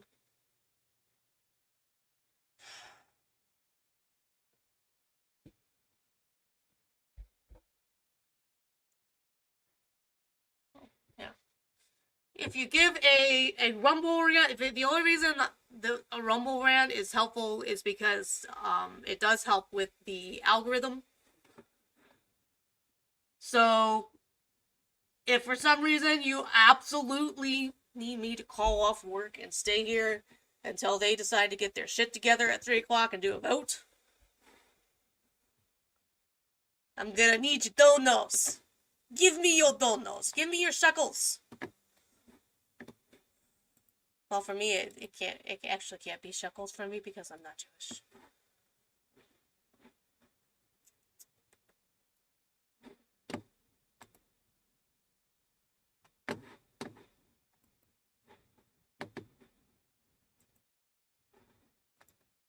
Let's see her.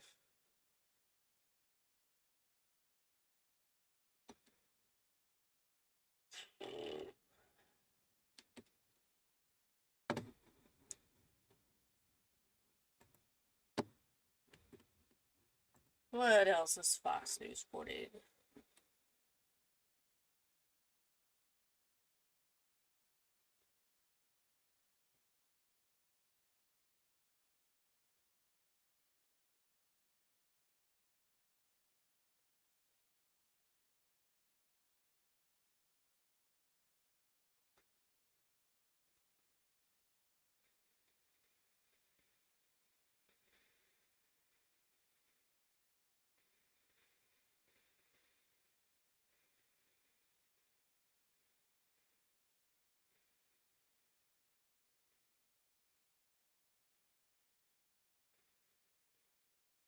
Ooh. There are times when I need a low-cost ride-share service via Tesla SUVs hitting streets of Florida City this week. Just in Florida?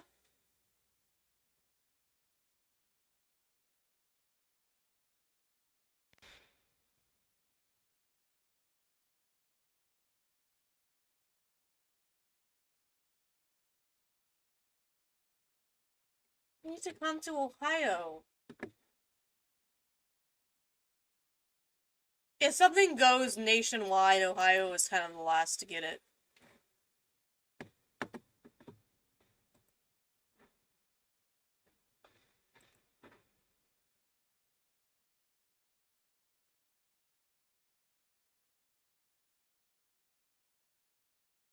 Yes. I did see that, and I did share that Lisa lady earlier. We still don't, they haven't confirmed the nature of it though. So I don't know what to believe just yet. But obviously, Rocket Alerts lied to me and was like, there's only been 109. Oh, we were delayed. There's been 403.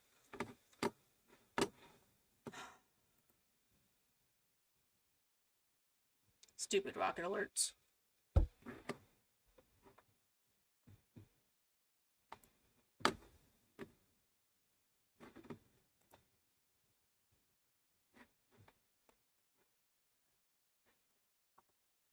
Ooh, excuse me, I don't mean to yawn.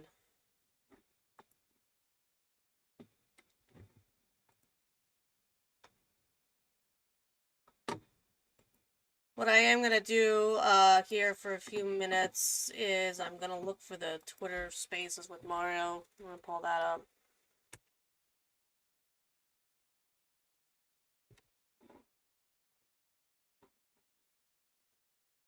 I know that he's doing some right now. He's an interesting character.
Hey, I'm gonna be here in the background. I gotta use the restroom. If there are any Rumble rants, I will address them when I get back. Thank you so much. Again, we are due at 3 p.m.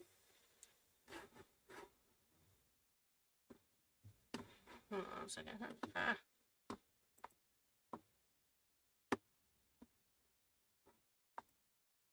Gaza Strip is another, and then a difference between that and 3 p.m. is the time that we are due to actually have the vote on the speaker. I can confirm that there has been an increase in rockets alerts. I was going by the rocket alerts page, and they were behind, and they updated exponentially. So I apologize and thank Lisa Lady for bringing that.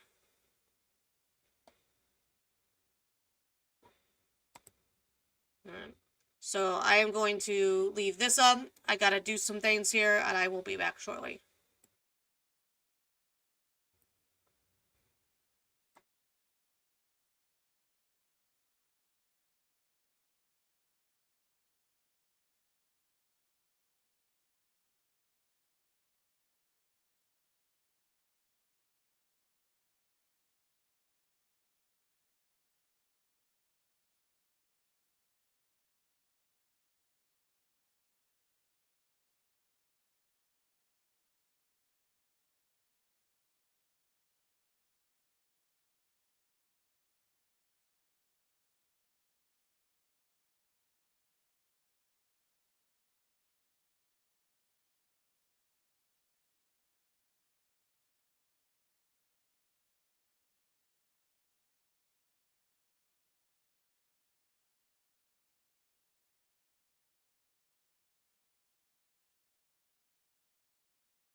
All right. So,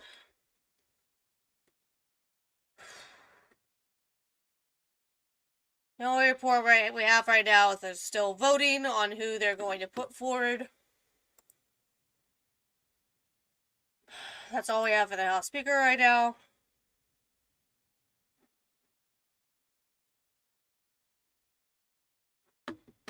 There's a lot of debate currently on what exactly is going on in Israel.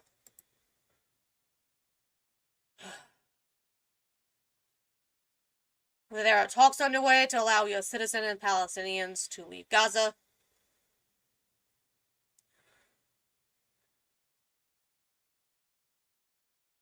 Oh, EU warns Zuckerberg of disinformation surge on Meta platform. They've done the same thing to Elon Musk.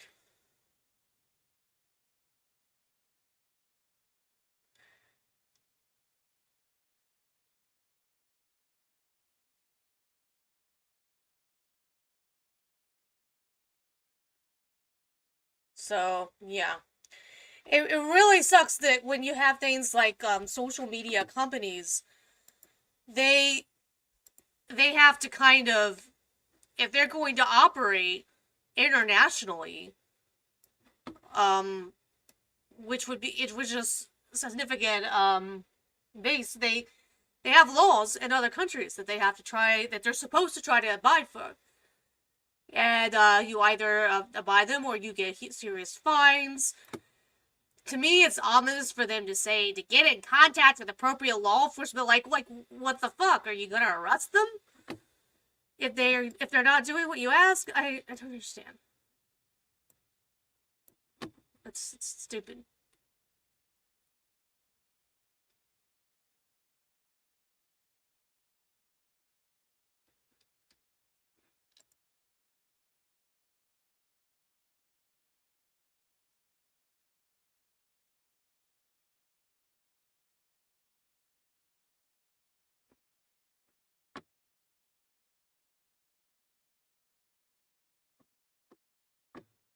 Let me see what's going on Twitter.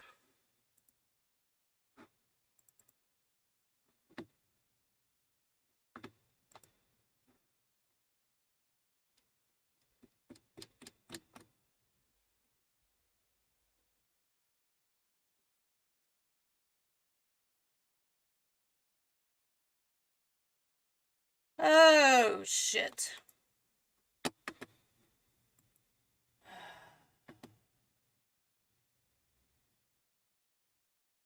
Supposedly, Hamas announced the launch of rockets.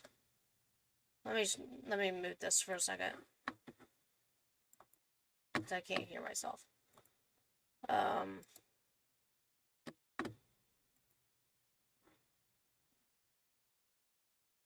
So, this is a account that, generally speaking, I trust here. Where did it go?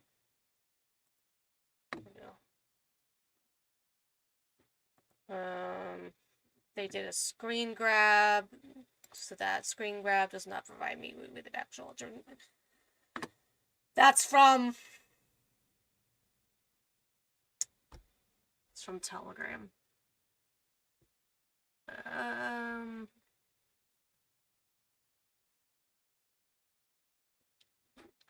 I mean, we already know that there have been 410 alerts so far. We know that.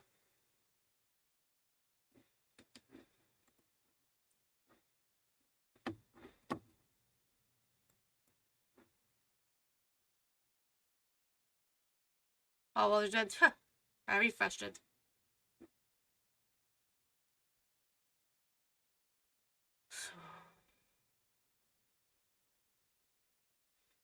That is a significant increase from yesterday when there was 264 alerts. So we are definitely seeing a massive escalation, for sure. You know, all I know to really tell you at this point is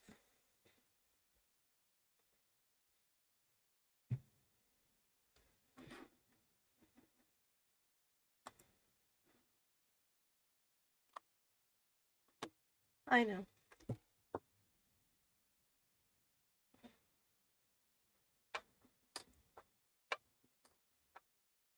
Yeah.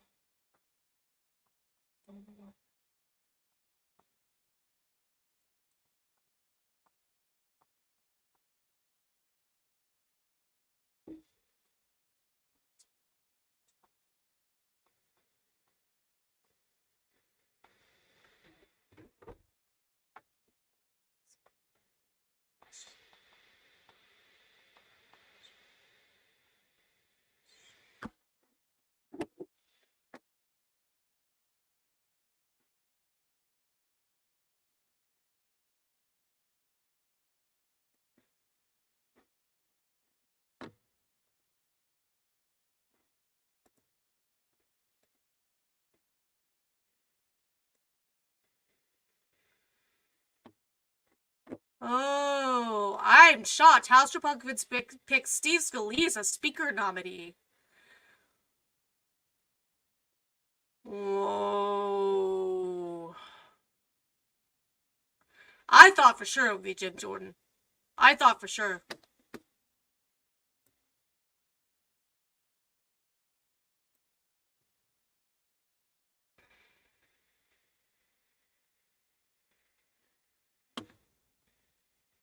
That, for some reason.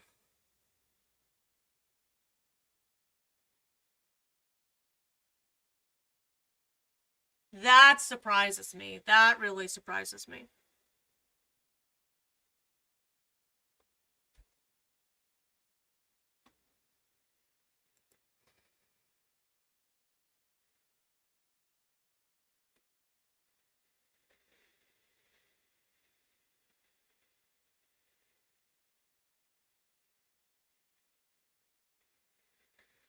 I thought for sure it was going to be Jim Jordan.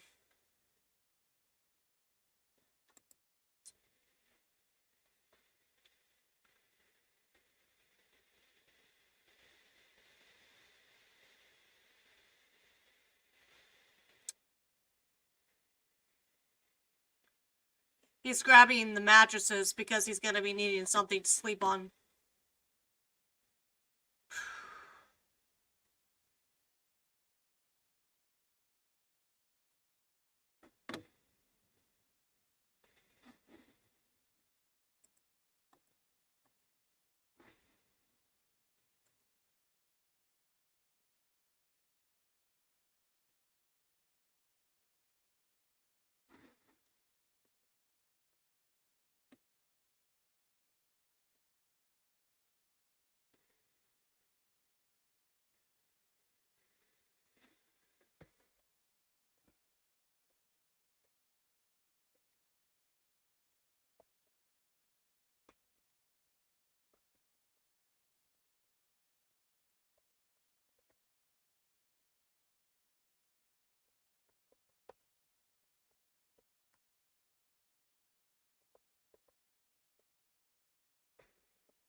I was hoping that I would be able to focus primarily on the House race today.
Okay. Let's go to times. I'm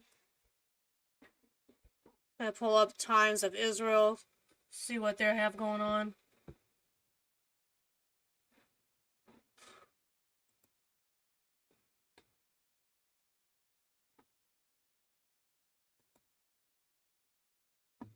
Okay.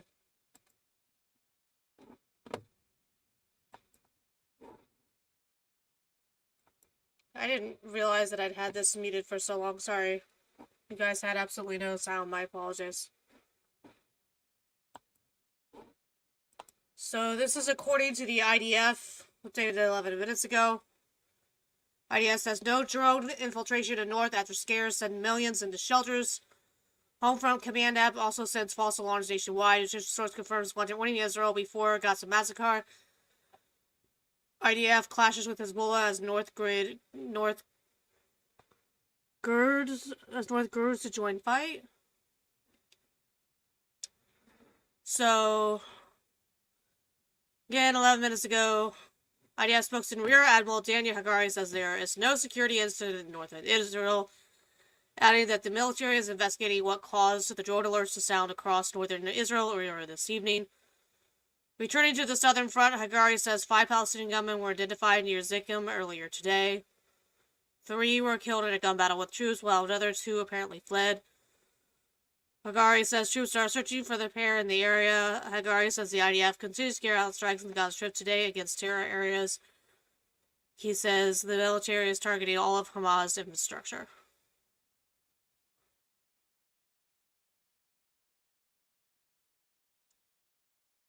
So at this point, they are confirming it as a false alarm. And I think that we're gonna trust what it is that they're saying at this point.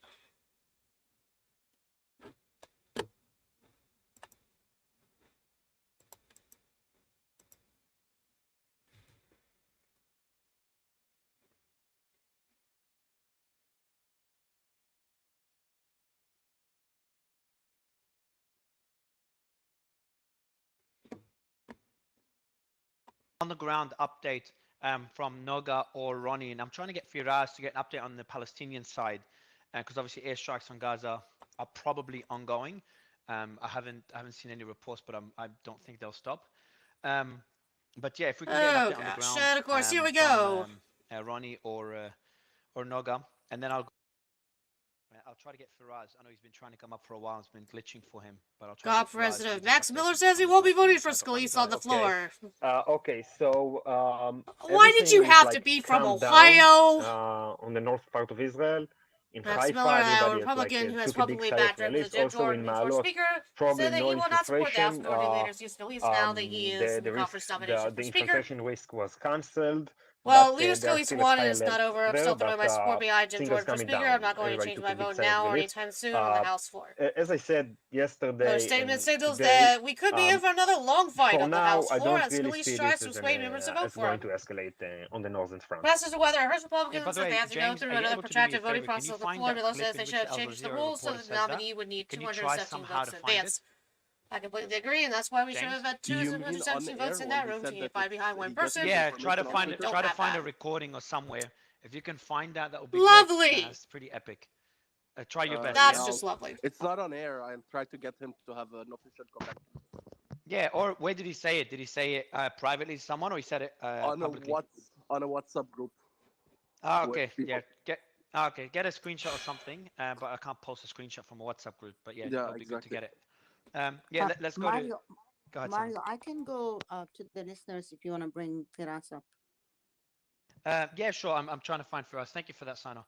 I'll Thank you, get thank you. Firas now. I appreciate it. Let's get some more updates from Colonel and Wajir, and then we'll go to Von. Hey, Mario, look, this isn't an update. I'm just curious. I'm watching Fox News right now, and I got lost, right? I know that Biden spoke yesterday and said that there were 20 Americans that were either missing or dead. And now they're reporting that the number's up to 22, but they're all declared dead. Did something happen, or are they getting it wrong on TV? I think they're getting it wrong. There's been no reports of them being dead, because a lot of them are. Is that so? Initially, there were 22 missing, and now it's become 22 dead. Yeah, they put up the thing that the banner just said 22 Americans now dead in Israel. So I mean, Okay, I'll watch it. I'm just curious. I thought maybe I missed something. There's been maybe it takes time to uncover. Sorry, It Ronnie, takes there's been time no to official identify statement bodies. by the White House or State Department or anything that I've seen. I've had no contacts of mine send me anything like that. So it still stands, I think, officially at 14, if I remember correctly, Mario. I think Vaughn's got his hand up as well, Vaughn. 3 cores and its second stage. Yeah, After that's completion of related that to propellant what loading, I want along to with a talk about series of final briefly. It looks like we're getting info from the media and social networks and all that, and the media is getting their info from social media. I just want to remind everyone that it's an information space like this makes it crucial that we verify and validate and cross-check everything before disseminating it, because clearly if the media is looking at us here on Twitter for their information, they're not verifying it either. So somebody has to do it, right? We just want to I think that's avoid, sorry, man. the information space is so polluted right now that it's actually really gross. So I just want to say good job, guys, on like verifying shit. Yep. Appreciate it. Thank you, Von. And Wajid, did you have any news on your end? Yes, so the Secretary General of the Arab League said that the escalation in Gaza is unprecedented and it might push the region to the unknown. What's happening now can't be separated from its wider context. The Palestinians are denied their rights and there's no horizon for political resolution. Testing. The number of deaths among the Israeli army has risen to 189. The U.S. House GOP has nominated their U.S. House of Representative for Steve Scalise, and this could affect how fast the United States respond to aiding Israel or sending more warships to the region. I feel I'm just feeling like it's just insane how earlier today we were talking about has this escalated. Now we're talking like the complete opposite. Like this is further indication that it will not escalate beyond the borders of Gaza and Israel, or beyond Gaza and Israel, because first the craziness kind of got us all worried, but we saw everyone distance themselves immediately. Everyone say, "Hey, this is not true. This is not true." We saw that on the Hezbollah on TV, and we saw that on the Israeli side, and even the U.S. statement that's saying we have no indication of any escalations there. Piotr? I think a better analysis of this would be to say that there was the concerns were real because there was a real chance that would happen, but the Israeli response to the Gaza Strip at this point is sort of making it clear to any player who might want to join in the fray, this might not be a good idea to piss Israel off at this time. So you're saying we have breaking news. We have breaking news. Sorry, Noga. Sorry, Colonel. It's been confirmed. 22 Americans dead. Yeah, so- I just sent you the banner on. So what we're seeing is. Oh yeah, Colonel, you sent it to me. Sorry. Go ahead, Noga. It's all right. Okay, so what we're seeing is cyber attacks, which means it is dying down, but it's sort of trying to cause mayhem on its way out. And Well, if you resort to cyber attacks, that's quite an illustration. Yes, that it's definitely exactly. down. So Yeah, it's that's usually what sort you of like get. a last, I wouldn't even call it a hurrah, but it is a last. And you're going to see a lot of idiots crawling back into their holes, wishing that we won't remember that they were there. Okay, so we have two different things here. Within the last 3 minutes, OSED Defender on Twitter has said, authorities in the city of Sadera have notified residents within the last several minutes of a security incident and that they should shelter in place until further notice. However,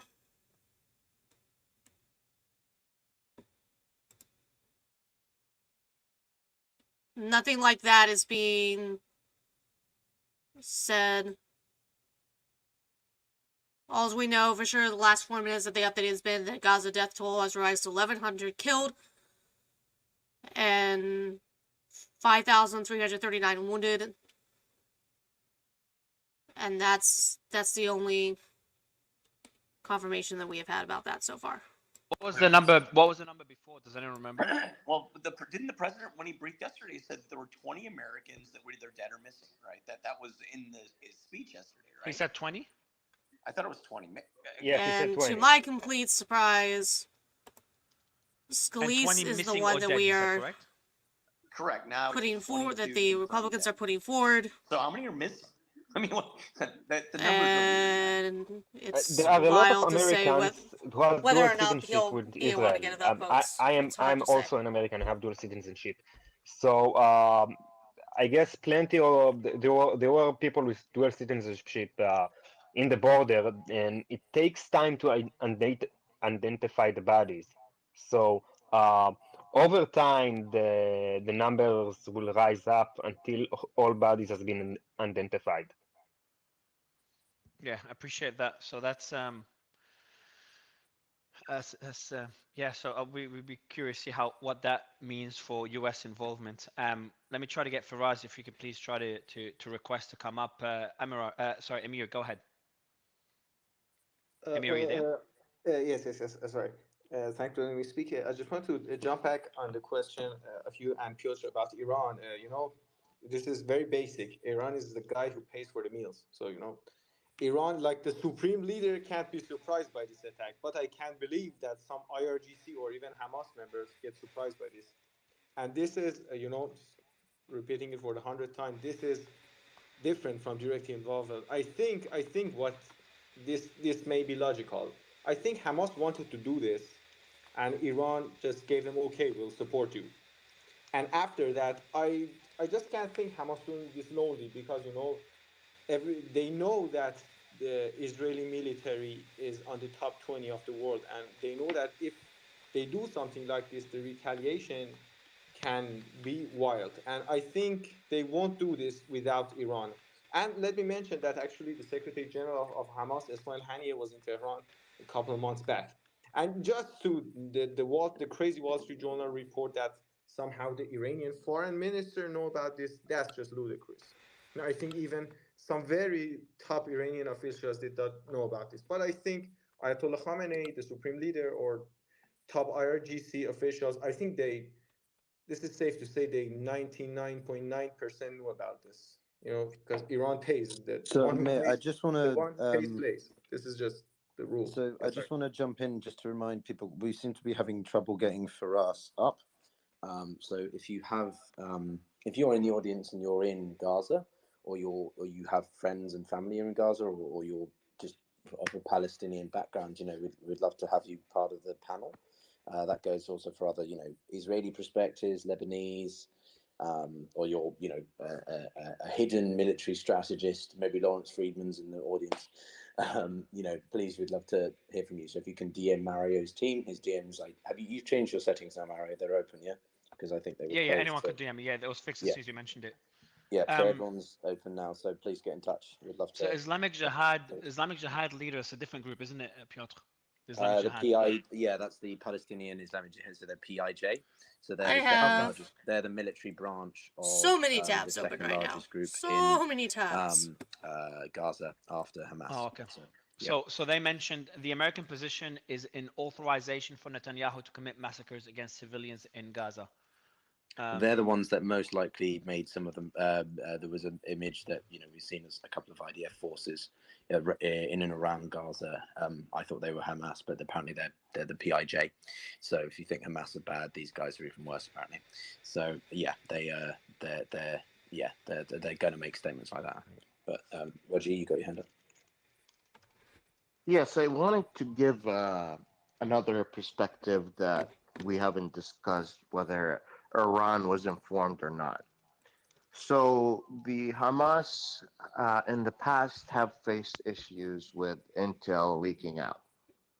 In the past, they've had operations that they have planned that was supposed to be successful, and on and on and on.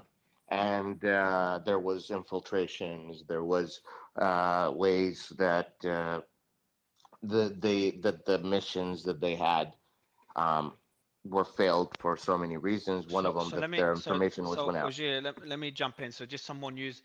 So there is the White House is preparing a supplemental funding package that will provide aid to on three foreign fronts: Ukraine, Israel, and Taiwan, along with U.S. border security. It just shows like how from a Gio, it would be good to get John again just to discuss that one. But Colonel, from a military perspective, can we say, I know the U.S. military is by far the largest in the world, but can we say the U.S. military is starting to become spread thin? No, I wouldn't say that. I mean, we've been out of Afghanistan for a while. We've reconstituted. I mean, I wouldn't buy that. But you don't think that when it comes to the only reason I'd mention it, even though that Iraq and Afghanistan are no longer, we don't have those wars anymore. We do have Ukraine, and we're just throwing equipment and funding to support Ukraine in that war. We still have capacity to support Israel, or does the US still have capacity to support Israel? And they're mentioning Taiwan. I don't know why they're mentioning Taiwan. I thought tensions they have eased up. Mario, can I stand up?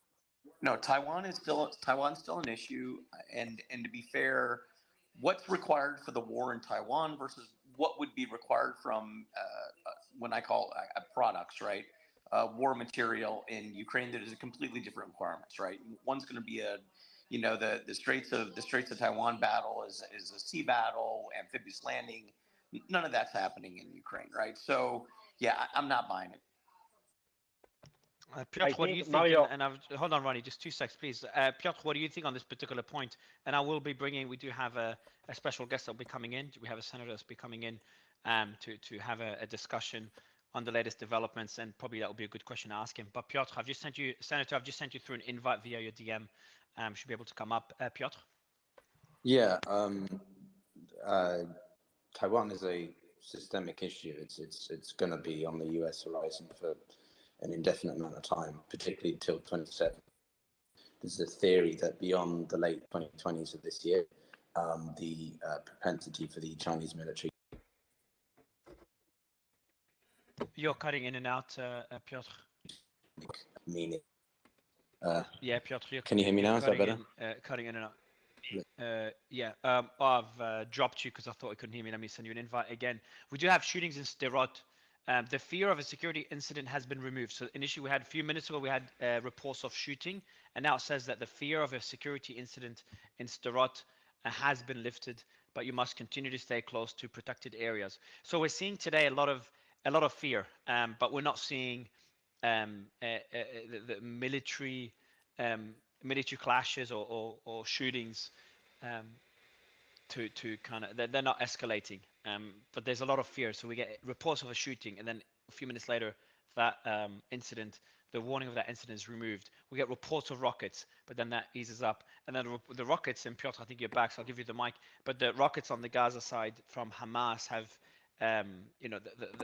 we did have that major one about 2 hours ago now, but otherwise even that major one does not compare to day one.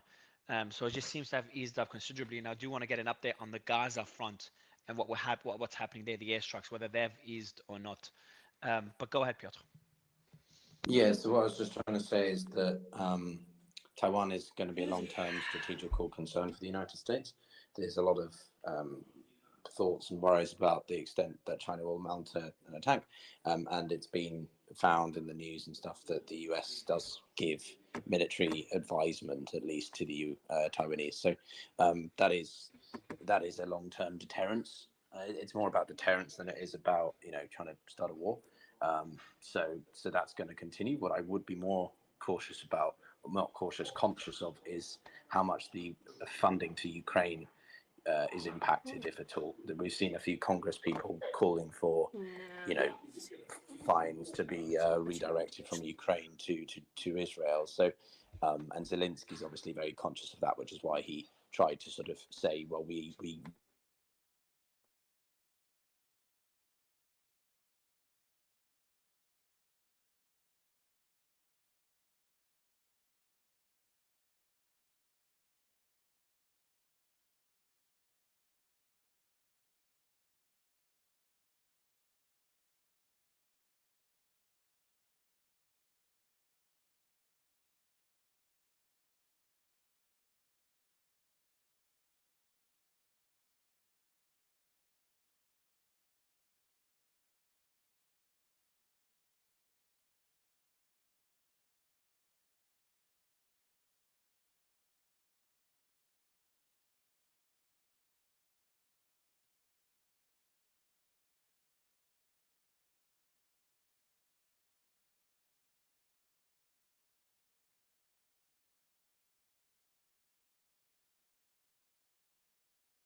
This read anything further.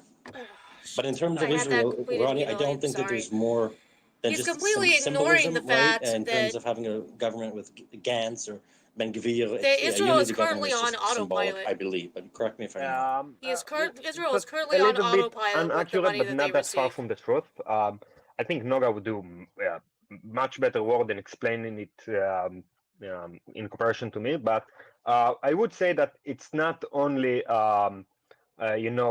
symbolism, because like a cabinet inside the cabinet is forming. It's like you don't strip the cabinet of its privileges, but because it's impossible. But they are forming like a small room with the former Ministry of Defense and the Chief of Staff of IDF, another former Chief of Staff of IDF, and also Ron Dermer, which is someone very close to Netanyahu, is a minister.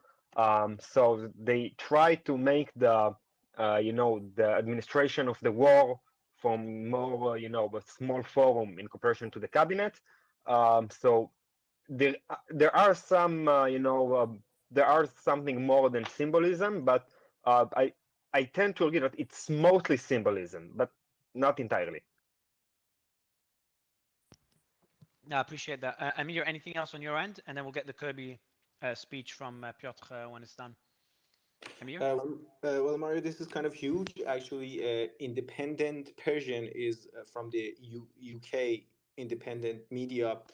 It says that General Ghani, the commander of IRGC Quds Force, which is for IRGC's foreign affairs, traveled to Lebanon on Thursday, and actually they're confirming it. And he's saying that the reason for his trip might be consulting with Hezbollah. This is actually confirmed by... Hold on. Amir, sorry, 2 seconds. Who's that exactly? Ghani is the commander of IRGC Quds Force. He's the replacement for Soleimani, the one that Trump. So he's the current commander of the military wing of the Iranian government.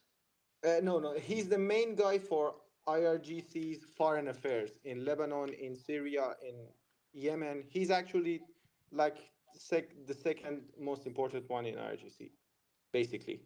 Interesting. Okay, Can and I he's offer flying. the title? Offer the title. Ministry of Offense. Okay. You're giving us his title. Ronnie, you know a lot of shit. All right, so he's the Ministry of Defense of the Islamic Revolutionary Guard Corps. Can you send it through No Amir? defense. No. It's not his title. It's like I'm offering a title, Ministry of Offense. He doesn't have like a specific role and a name. Just the guy. Understand. Ministry of Offense. Who is this? Who is this we're speaking about, Ghani? Amir, what's his name? Actually, I'm just his main role is the commander of Quds Force. IRGC has 5 wings. One of them is Quds Force. He's okay. And he's appointed by the supreme leader, not appointed. So okay. Amir, can you send it? Position. Amir, can you send it to me? Can you send it? Yeah, sorry. Go ahead. Finish up. Yes. I will send it. Yes, thanks. Yeah, send it to me on WhatsApp, and I'll read it out. Send me as much details as you can, and I'll read it out. I appreciate it, Amir. Also, we have some statements from John Kirby. We're refurbishing some Iron Dome interceptors from our inventory in Israel. Our aid to Israel has begun to arrive and will continue during the coming period. We are working to establish a safe corridor between Gaza and Egypt in coordination with Israel and Egypt. Colonel, a safe corridor allows aid or just people to leave the country, or to leave Gaza, or to leave Gaza. Colonel?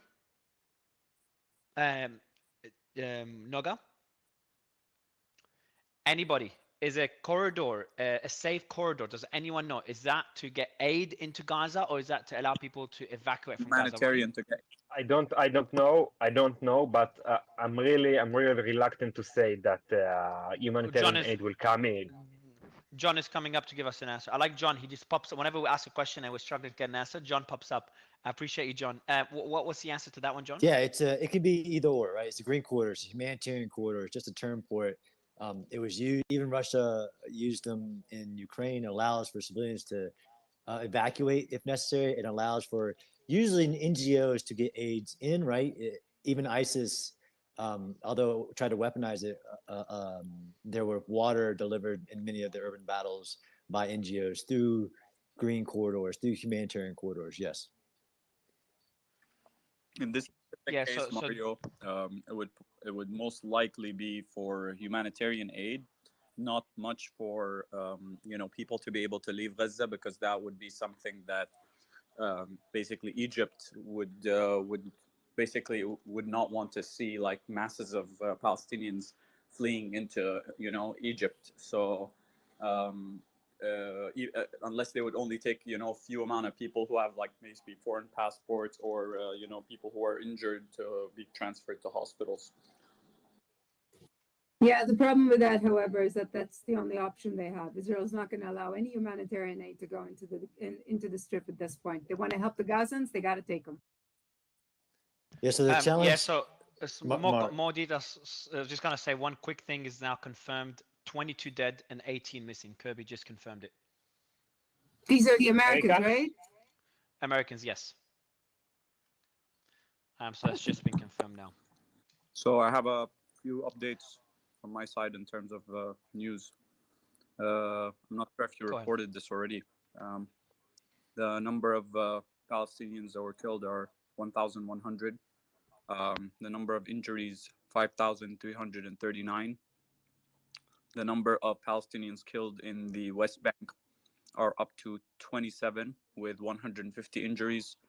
The last hour, there were 6 Palestinians killed, 4 of whom were basically with armed clashes. And Sorry, 2 of what were they doing at the time? Sorry, 2 seconds. Sorry, Noga, I'll let you ask the questions at the end. Yeah, Firaz, give us a quick update on because we haven't had much updates on the Palestinian side at all. So Firaz, it'd be good to get an overview and also an update what's happening now as It'd be well. good to get the full overview, Mario. it's good. I mean, You can ask- if I can speak, So Firaz, you can ask questions at the end, though, Noga. If there's any particular things you want more clarity on, just ask them at the end. You feel free, and it's good to get context and overviews. But Firaz, please go. Sorry. So 6 were killed in the last hour. 4 were armed clashes in the West Bank. 2 of them were children. One is 13 years old boy in Hawara. He was killed by Israeli settlers. And one was a 5-year-old girl who was also killed by Israeli settlers. Is that confirmed? Israeli settlers shot a child? Go. 2 children. Yeah. So he said. So Israelis will go. So So I'm guessing it's the Israeli military. Yes. No. These are not. This is not military. The four adults were killed by the Israeli military. The 2 children were killed by Israeli settlers. So these are civilians with arms, though.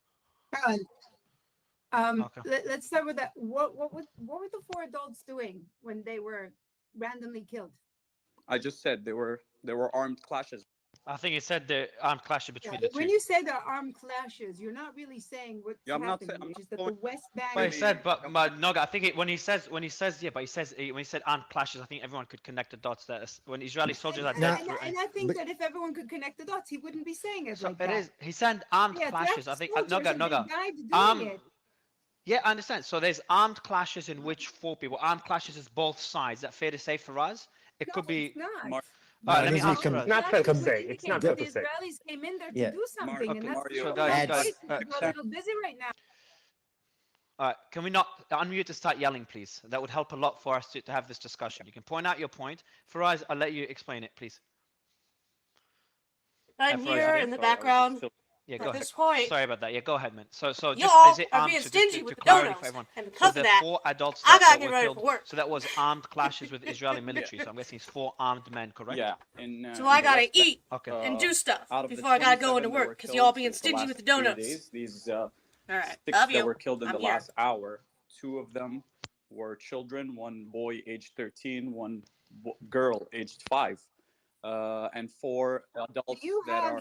any corroborating Noga, evidence? Noga, this is Noga. There's no. Yeah, calm okay, down, you gotta everyone. stop. And You gotta stop interrupting. You can ask it at the end if there's evidence been reported by the source. So what's the source for us? This is the Palestinian Ministry of Health, and it's on multiple news channels. So I'll send you the source in the DM, and you can. Perfect.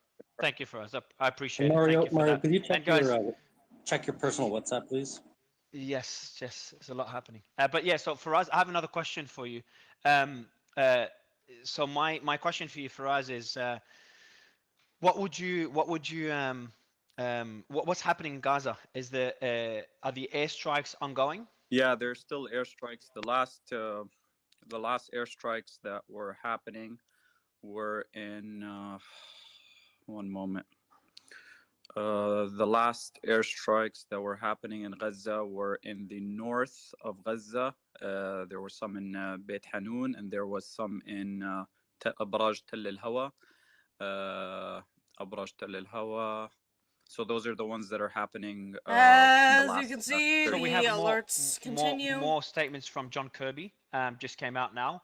So what makes matters more difficult? So we are holding talks with the countries, including come in Qatar, spurts and in which has waves. open lines of communication with Hamas to release the hostages. What makes matters more difficult is that we do not know where the missing Americans are, nor do we have information about their health condition. Civilians in Gaza are not responsible for what Hamas did. Oklahoma got Rep. Kevin Hurd said with the majority of speakers winning the majority of votes from this conference, the House will now go to the floor for a vote on a new speaker today. We'll go on the floor as we always done. This has always been our conference rule to take a majority to the floor and expect 217, he said. I'm impressed if a floor vote would actually happen today, considering this case doesn't have the necessary 217 votes. Hurd said we'll see what happens. But since the vote for it would be later today. I'm confident, he said, by as early as 3. We are getting a new speaker, he told CNN's Manuel Raju. Hurd demurred when asked if he voted for Scalise, saying, listen to the vote, it doesn't matter, here's what we know, Steve Scalise is our nominee. Hurd also said that he is now running for a majority leader, and a moment later posted a Dear Colleague letter with his intent on X. I'm running for majority leader. Once we unify, elect a speaker, our leadership team will need a policy-focused conservative majority leader. I promise you no one will outwork me, listen more carefully, or advance the Republican legislative agenda more faithfully than me, he wrote. I don't know. I don't know much about Governor Hurd, or Senate member.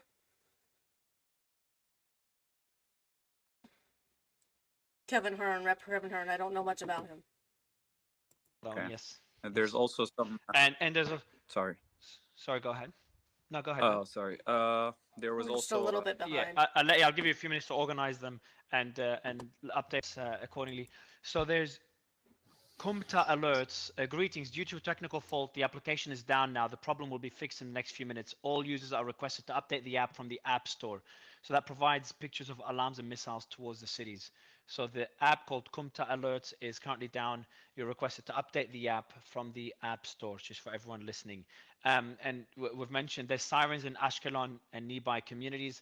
And there's also a large march at Al-Manara roundabout in center of Ramallah in support of Hamas. Ramallah's West Bank, isn't it? Yeah, that's where I live. Yes, it's the capital. Oh, It's the capital. Been going on for 3 days, though, Mario. Every day. Okay, yeah. Gathering there, and they're basically chanting and protesting in support of Gaza. It's also happening in Jenin and Nablus, a little bit in Hebron, and I think we're going to keep seeing that almost every day. Yeah. And in terms of, is there much willingness? Do you expect any? Actually, can you tell us the military arm of the? I think it's called the PLO, the West Bank government. Yeah. Am I getting my terminology right? So far, PLO is the Western. so far, so good. Yeah. Yeah. So what's their military arm?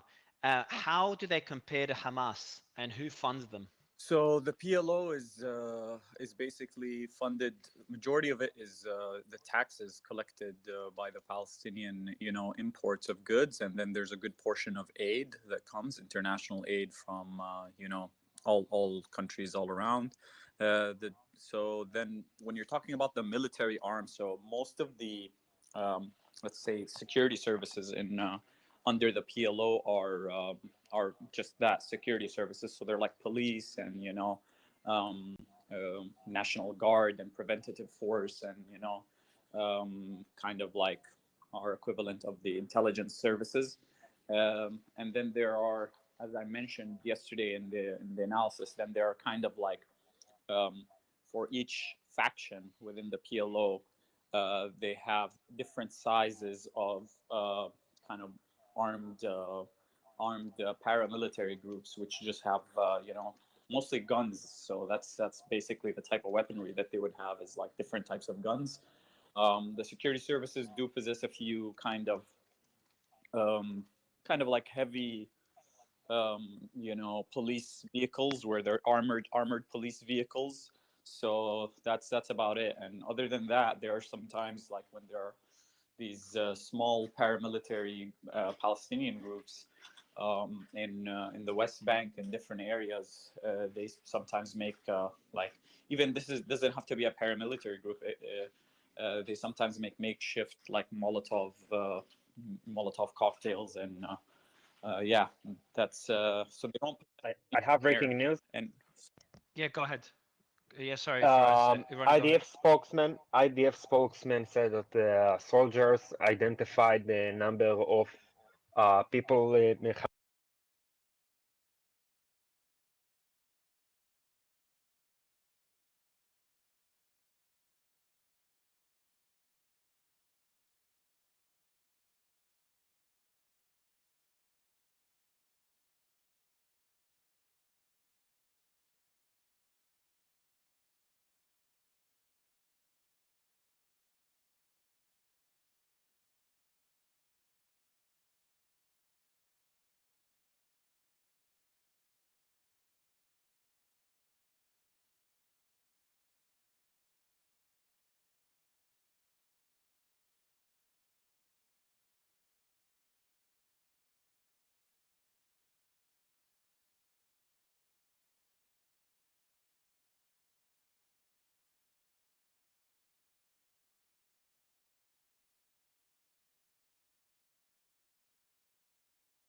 constantly, on feeling insecurity as long as I think the longer this drags out, it might start dying down a little bit. But the longer this drags out, the more attempts there will be on, Hamas and Palestinian Islamic Jihad, or even Al-Aqsa Martyrs Brigade attempts of, to go into nearby Israeli areas, and there's a lot of military personnel on the ground. It's much easier to kind of hit, get. So, not even Gates could say for sure that there's not going to be a long, drawn-out fight. The vote is supposed to come most likely at 3 today. It looks like I am going to be going to work. So I will be leaving this up for a little while here, but I'm going to be getting dressed and ready to go into work. Because unfortunately, I have not gotten $600 donos. So I can't afford to skip work. It's all good though. I love you all. I'm so glad that you're here. Even if you're not giving me donos, feel free to leave comments and like the stream. Those are all free and of course appreciated.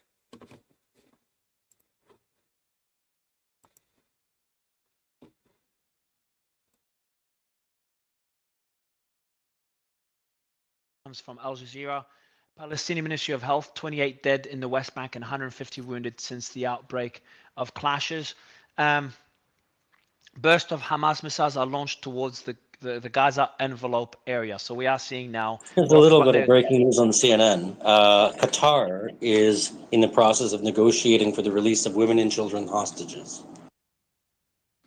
Yeah. Qatar is negotiating. Oh, that's okay. Yeah. Can you send that in our group, please? Which is a big difference than yesterday, because yesterday they were saying it was too early to have these negotiations.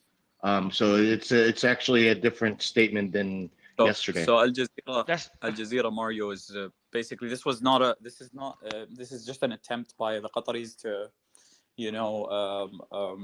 facilitate a way to release the prisoners, which women and men, women and children, sorry. And I remember from the news came out in the first day when this was floated to Hamas put the condition that basically they will accept releasing all the women and children in exchange for Israel releasing all the women and children in their and basically held by the Israeli government. So just to confirm, Qatar is facilitating a prisoner negotiations between Hamas and Israel. Is that what it said, Ben? Well, it just broke on CNN. The breaking news. It says Qatar is trying to negotiate the release of women and children prisoners. Yes. Okay. They're trying to negotiate, so we don't know if any party agreed yet. Yeah, so Correct. that's why I prefaced it with the first day, because the first day there was actually some context and a response from Hamas.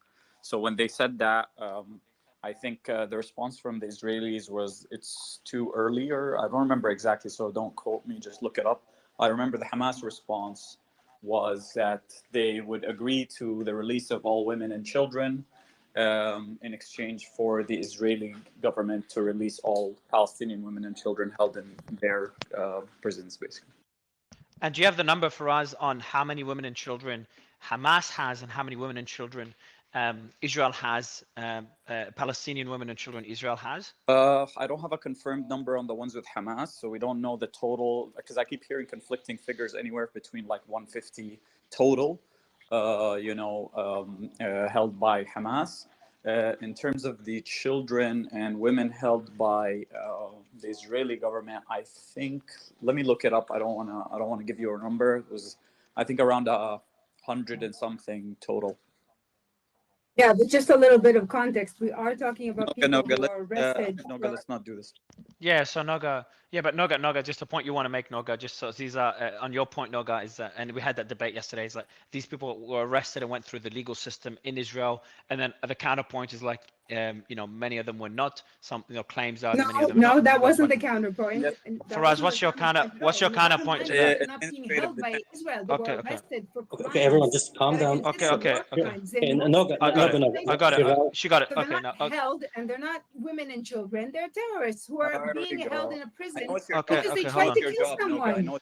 Okay, Faraz, I'll let you. So Faraz, I'll let you answer back to Noga, and then everyone has your perspective, Noga's perspective. When we move on. Go ahead, Faraz. I know you're just trying to do your job, Noga. It's fine. So basically, Israel has about 1,150 Palestinian people held by the Israeli government that are under what's called administrative detention. Some of these people are women and children who have not been tried or charged with anything. And basically, they can be indefinitely held under this as long as it's renewed by a senior military commander every 6 months. And as long as there's proof There's no court to shown prove. to a judge. It's just a military commander As long signs as a there's paper proof and it's that done. was shown to a judge, go look at the law. You know how hard it is to issue such an arrest It's warrant? not hard if you're Yes, Palestinian. the Not hard at Minister all. of Defense has to sign it. The Minister of Defense has to sign it. This You're is not absolutely easy to wrong. do. These are terrorists that it's ridiculously hard to stop, and it's the only way to stop them, and it's an absolute last resort. And when you say children, everybody's thinking about 5-year-olds, but we're not. We're talking about 16-year-olds who tried to kill Israelis. Anyone below 18 is classified. And the only reason they're being held like this is because if we have to show to in an open court the evidence against them, we might actually put more people in danger. Okay. Just keep it factual. Let's just keep it. Talk about the exact facts that are happening.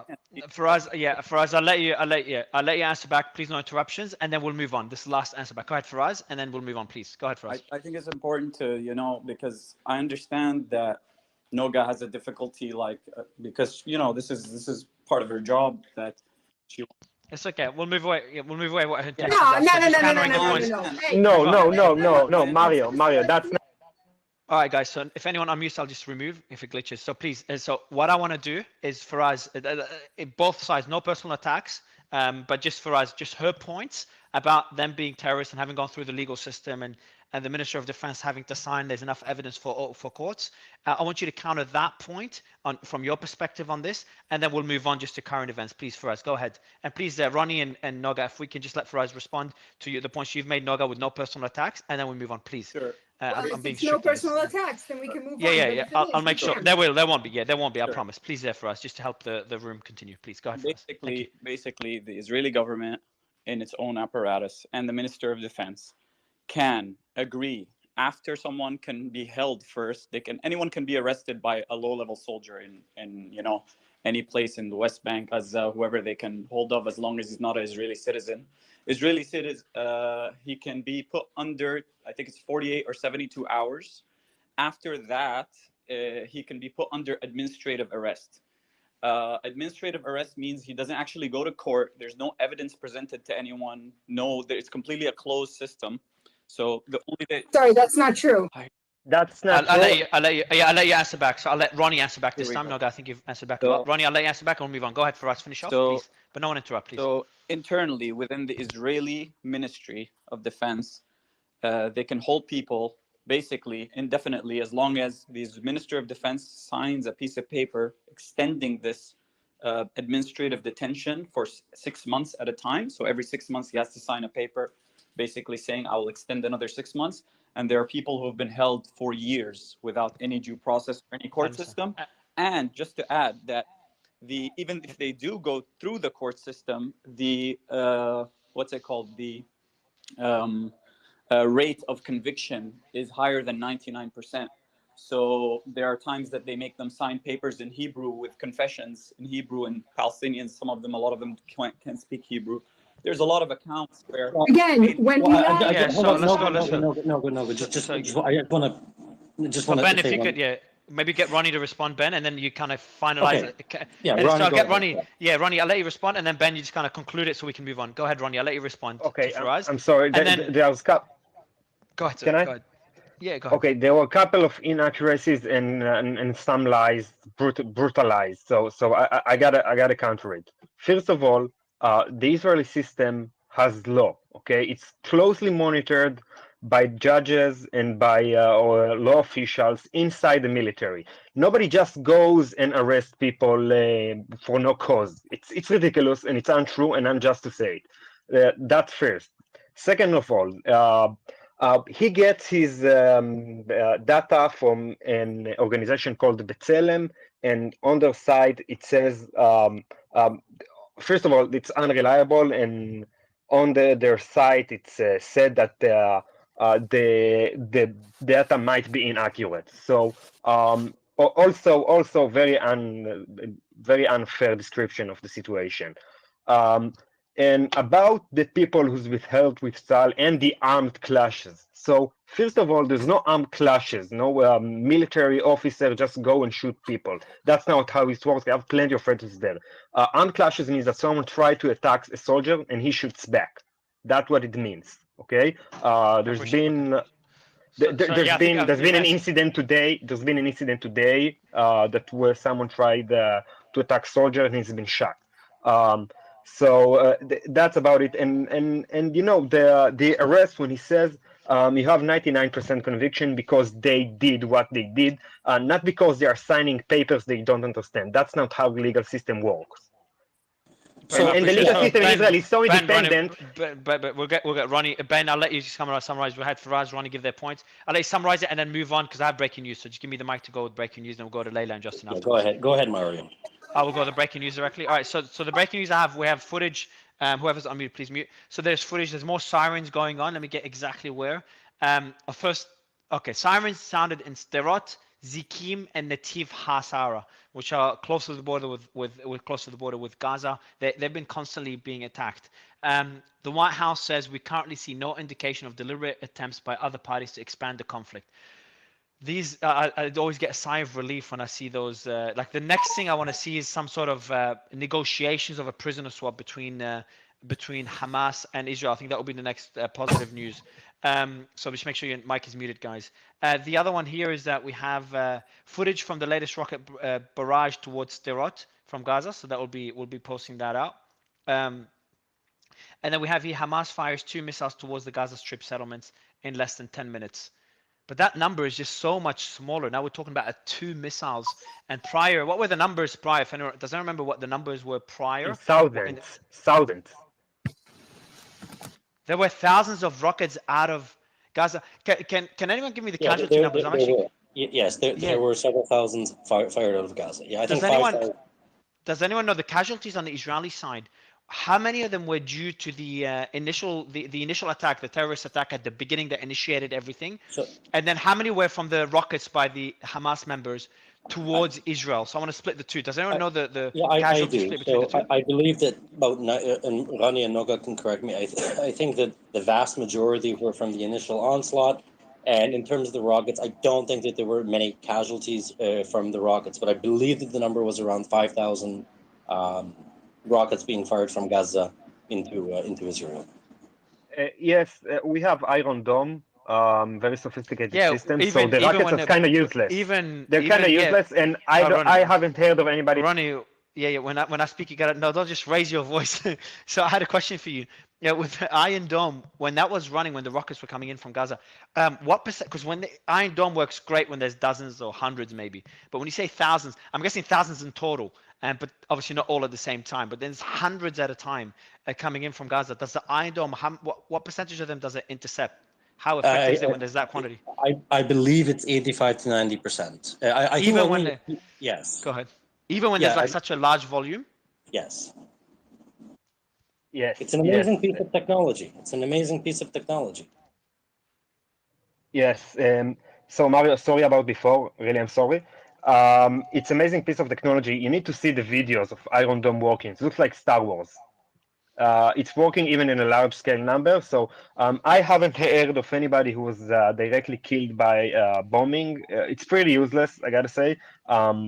But you know, they're still targeting civilians. If we hadn't have the Iron Dome, would be thousands of deaths because of it. Mario, Yes. I was looking a bit at the old posts, and I think the biggest salve of like in one shot was like 200 rockets.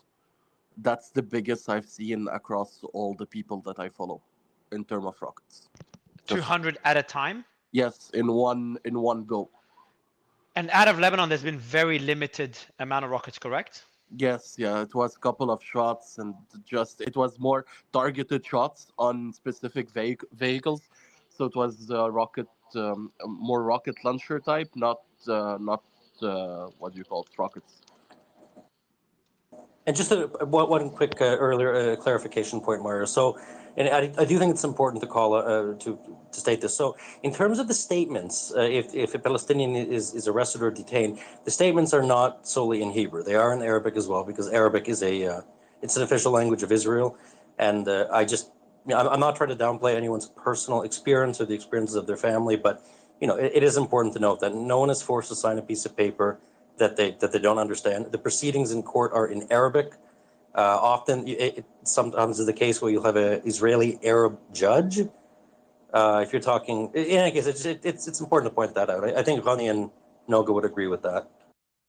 Ben, I wasn't talking about the Israeli court system. I was talking about before they're sent to the court system and why they're detained by the Israeli, either Shabak or by the Israeli military. Right. No, and I understand that, but the papers that they are, these papers that are presented to them, they are in Arabic because Arabic is an official language of Israel. I've never heard of anyone being forced to sign anything that's in a language that they don't understand. But again, that's just my experience. Again, I'm not trying to downplay anyone else's personal experience. I understand what you're saying, Ben, but I can send you a lot of material on cases that this has been recorded where they were. If you could, I would love that. Absolutely. Yeah, so I'm just looking at more reports here. So there are rockets, there's sirens in Negev, but again, and new rockets are launched from Gaza. It doesn't say how many, but I'm just looking at some of the footage coming out, and it's pretty limited so far. So that's also Sha'ala Negev is very close, so we're talking again about a reduction in ability. Sha'ala Can you Negev is one of the first step. Oh, okay, it's very close to the border. Sorry, I didn't hear that. Yeah, I wasn't aware. Interesting. Yeah, so again, it goes back. It's Firaz. Yeah, Firaz. It goes back to the point because I've been thinking about this. Are they waiting for the right moment, or are they their capabilities have just been reduced drastically? But if they're still hitting regions close to the border, it could indicate either independent factions. So maybe it's not Hamas directly. Maybe it's independent resistance movers, because I know there's a bunch of others, but much smaller ones, or independent Hamas members just shooting rockets without a big coordinated attack. So that's one guess. But if it is directly from Hamas command, then it does show potential and understandable dropping their capabilities after the immense level of airstrikes that took place. What are your thoughts? Because again, it is going to the border, close to the border, where there has been evacuations. So any casualties will be very limited. Yeah, so there are two groups who have rockets in Gaza. Those would be Hamas, which have the overwhelming, let's say the lion's share of the amount of rockets and military capabilities. But there's also the Palestinian Islamic Jihad, and for example, the Palestinian Islamic Jihad was the one who just launched the 200 rockets in one shot. In the last like 10 minutes. So the Islamic Jihad was the one who just launched their own capabilities. And so they have some type of coordination, but they're two separate organizations. So they have two separate kind of, military leadership and political leadership. There is a well-known or announced, fact about them having a joint coordination room with a bunch of other smaller paramilitary groups that are, not as relevant, because they don't have much military capabilities. And But for us, another question, like we had the fears about Hezbollah getting involved.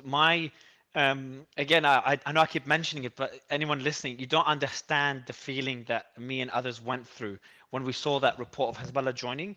Because I said before, there's two more red lines. The next one would be for Hezbollah to join, and the next one will be for Iran to join. I mean, completely join the war. And for one of these lines to be crossed is an incredible escalation and makes a third line more likely. Because for Hezbollah to join, I would assume Iran had a say in it for such a major escalation in the war. But before I ask you the question for us, just want to tell the audience, again, if you're following this closely, ignore any person or anyone that has people in Lebanon.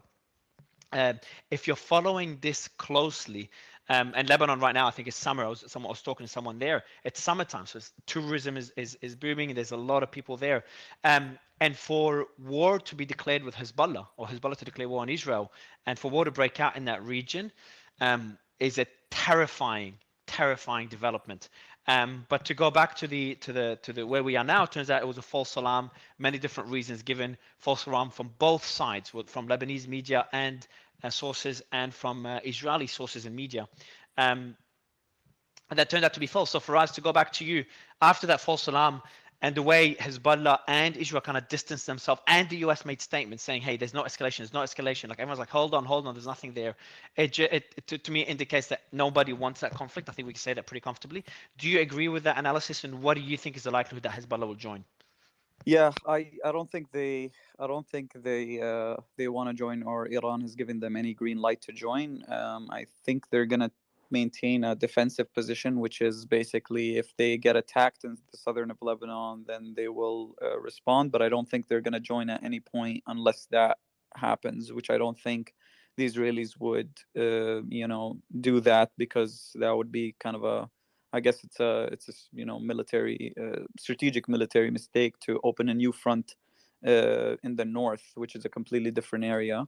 And basically the Lebanese the northern border with Hezbollah has been quiet ever since the last Lebanon war with Prime Minister Olmert since 2009, and I guess that established a sort of deterrence that lasted until today. There were a few flare-ups, but there was never, an actual, full-out confrontation. And there were, like I said, times where tensions rise, but it doesn't actually end up in a full-out war or confrontation. Mario, appreciate it. Yes. may I add Yeah, to go ahead. that? Yeah, thank you. My family and my brothers and my parents are in Beirut right now. And I think I heard it here that American citizens in Beirut are receiving a message to evacuate. That is incorrect. I used to work for the State Department. I actually reached out to people at the embassy over there because I'm absolutely anxious and nervous about my parents being there right now. My parents said that they haven't received anything. And my State Department people, a couple of them are on vacation, also stated that one of them is coming back on Monday to the American University of Beirut, and told me that they have not received a notification from the embassy that they shouldn't travel on Monday. So my reading is that the embassy isn't at full alarm in Beirut because they are not worried about Hezbollah's involvement, or at least they don't see it happening.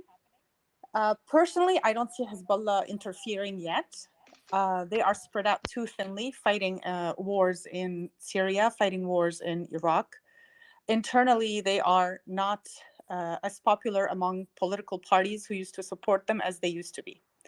Now, I just want to add something that happened just now within the last hour. Walid Jumblat, who is a Druze politician, went on an interview. I went and fact-checked it, but please go and fact-check it for yourselves. I fact-checked it on Lebanese media and multiple sources, but I haven't seen the interview for myself. But Walid Jumblat said that if Hezbollah chooses to enter the war, we will support the people of the south. I do not know whether he means that we will support people who are fleeing from the south or support for Hezbollah directly. I want Who to said point that? out, Sorry, who said that, Leila? Walid Jumblat. He's a Druze politician. He used to Yeah, be yeah, Hezb yeah. Iraqi. Yeah. Is he an ally of Hezbollah or not? Well, this is the thing. Like, this is what I was going to say, that right now we don't have a president, and there's a big, election war. People are choosing allies and just doing all sorts of statements, knowing fully well that the conversation on other spaces in Arabic and Lebanese, basically, are stating that that Hezbollah won't interfere, that they are spread out too thinly, and that this is not going to happen. So if somebody's going to make a statement, it might just be bubbles. That's how I'm reading where Walid Jumblat is, knowing that I have lots of friends who are Druze and do not support Hezbollah, not just like 3 or 4, who are active in parties, and they do not support Hezbollah's. So for anyone listening, so Lebanon is extremely split. There's so many political factions since the civil war. And what's funny is like I don't know the term, but it's like the leaders are always from the same family line. Like it's like the leader then has kids, then their leader takes over, then they have kids, and their leader takes over. So and then the leaders, they're also extremely old. Like it's just, and they've been there since the civil war. But politically, it's like from a military perspective and political perspective, extremely split, and there's no president, which is insane to think about. I don't know how the country continues to function. So it's always when you start understanding like what level of support Hezbollah has. The reason that's important is that Hezbollah will not take action against Israel if it doesn't have enough support, unless obviously heavily pressured by Iran. That's me speculating. I don't expect them to take action towards Israel unless they do get that local support.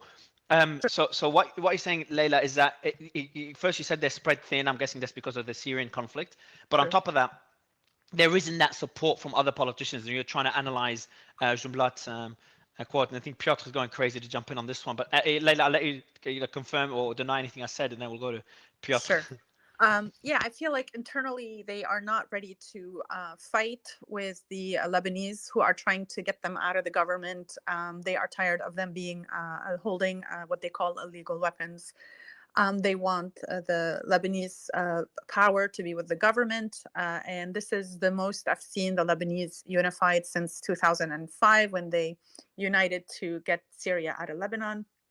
There are also multiple crises that are happening in Lebanon currently. Like we've seen before COVID, people were on the streets in October, I think 19th of October, 2019. They wanted to oust the government. They wanted to fight corruption and what they call, and this is not my words, they call Sunai Shi'i. That's the duo, the Shi'i duo, which is Nabih Berri and Hassan Nasrallah. They're fighting against them because they have monopolized the power inside of Lebanon.